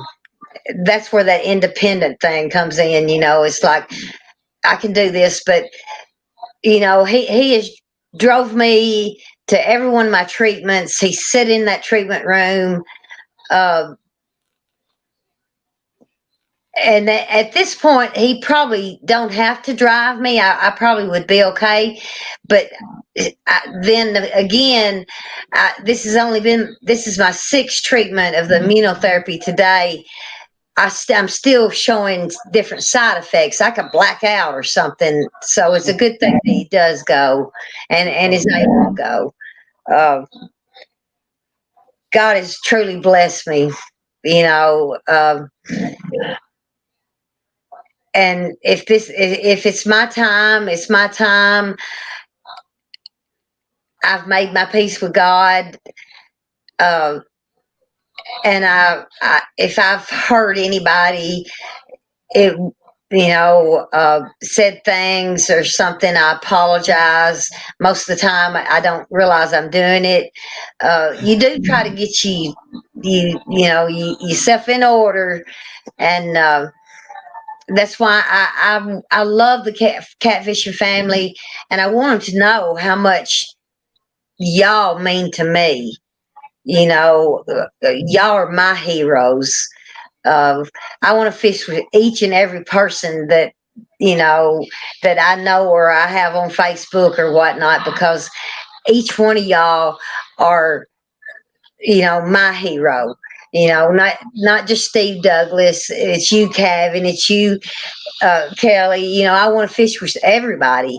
Um, I just love it. So we're just gonna have to make it happen. I was gonna say I might be able to get up that way pretty soon. Kelly and I've been talking about, kind of meeting in certain areas on the Tennessee River to fish. So you might get to fish after all, not too long from now. Yep. Right now is not the time to come because they're on bed. No. We're on the end of the Tennessee River. And like if you get up to Alabama and up in East Tennessee, that's the beginning of the reservoir. We're at the very end. So if you catch a big fish down here, you consider yourself lucky, because they're harder to come by. They get caught before they get down here. But there's some good fishing. I want to go fish with Joe Jellison. Oh, thank you, Cause. See, stuff like that, I don't want people to think I think that I'm the best cat fisherman, because I'm not. But that's such a compliment, and I appreciate it. I don't feel like I'm that good of a fisherman. I've got a lot to learn. And that's the beauty of it, is if you're willing to say, I have got a lot to learn still. Then you're still in love with what you're doing. You still have that passion, and I don't think I'll ever lose it. No. There you go. Well, Paula, we appreciate you being on here with us. Well, I had a blast. We've went over about almost 2 hours over our time limit. Because we've had such a blast. We've had such a blast. It's fun. We have a lot of information, getting to know you in the personal aspect of who you are and stuff. And we do really appreciate it. We do appreciate everybody that hung out with us this whole entire time. I do want to apologize to Creo and Rogers for going over on their time. I know during that time people did leave here to go see them. Yeah. I have no feelings hurt by doing that. No. But I do want to personally apologize for them. Tell them it was my fault. Tell Roger it was my fault and I done it on purpose. But I do appreciate you for coming on. It's always a blast to get to talk to you. Anytime. If you ever need if Kevin's somewhere and you need a co-host, you holler at me. All right. I won't put somebody on spot. Or, it may be the other way around. Maybe I can't be here and you can be the co-host with There Kevin. you go, Kevin. Just reach out. I'll be glad to. For anytime y'all in my area, you're welcome. Come stay with us and we'll go fishing and sit out on the deck and listen to the coyotes and the hoot owls and the whippoorwills. I'll be right at home. There you go. And I'll home cook meals fresh from my garden. There you go. Now she's tipping me. Yeah, really now. Yeah. But I do appreciate everybody coming in here. And I'm glad y'all have started this show. I think it's going to be a great show. So don't y'all give up. Don't y'all give up. We've talked about it, and we've talked more on the phone now. So it's been probably one of the best things for both of us. I really do think. Yeah, I love to do lives. I love to get on lives and talk and get to know people better and talk about fishing and talk about people. Everyday life things. Yeah. Huh? Everyday life things. Yeah. Everything that happens in our lives. Yep. Kevin, do you have any information on who's coming up in our future? I know at the moment we have We've got Fishing with Squirrel coming up next week. If nothing changes, Dawson Alexander. I've got a couple of other anglers that I've got scheduled or we've got scheduled. I don't really want to put them out there just yet till we get a little closer, making sure that we are going to be able to put them in those dates. Well, we've got some interesting people. We've got some interesting people coming up. And guys, I know you all have seen me do my shows before where it's just strictly catfishing guys and we just talk strictly rods and reels and lines and all that stuff. That's not how this show is going to be. We're going to look into aspect of everything. I've got some areas that I can bring into. We're going to look into commercial fishing for blue crab. I've got a buddy that does that for a living. So we might be bringing him on. We've got some creek guys that we might want to bring on and start talking about some creek stuff. I mean, we're going to jump in any aspect of this now. So right. And that's good because that's going to set y'all, a step away from all the other lives. If you cover creek fishing, you cover, and that's a good thing. I promise you I'll be one of your biggest watchers. I appreciate if I remember that. We've got quite a few people. Now this might not be a good thing, but it also might not be a bad thing. J-Dog's going to do a funny Paula video. Yeah. If you ever seen some of his funny videos, they're funny. They're hilarious. So just you might become a meme. You might become a meme. You might become a meme. A meme. One of those funny pictures with sayings on them. Cute. But appreciate everybody, but we're going to go ahead and sign off for the night, and we will see you either catfishing this week because there ain't no creek fishing, so I might actually go catfishing this week. I definitely am. We'll see how the ankle goes, but there might be a live online fishing, virtual fishing going on. There you go. Well, send me a message if you do that. Okay. Yeah, we did one yesterday and it was pretty cool. We did me and my buddy caught over 5,000 pounds worth of whales, catfish, and carp on the virtual fishing. Oh, don't be sending me nothing like that. That might make me mad. Come on, it's fun. It's fun. 167-pound whales, catfish. I thought you was gonna say big mouth bass. I thought, my God, you wiped that creek out. We do that too. We do bass fishing, predator fishing, catfishing, whatever we want to on there. I love to do other fishing than catfishing, but monster catfishing, I can't stand them channels, but you got to deal with what's out there. But I've had a great time, and I appreciate you asking me to be on the show, and y'all are some awesome people. We love you, it. Paula. You take care of yourself so that you can get back out there so that we can come up there and spend the time with you to go fishing. Yep. Well, absolutely. You come on anytime you get good and ready. 10-4.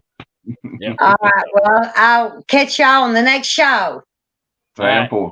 Have a good one. All right. Yeah, everybody. Appreciate y'all. Bye now. Bye-bye, guys.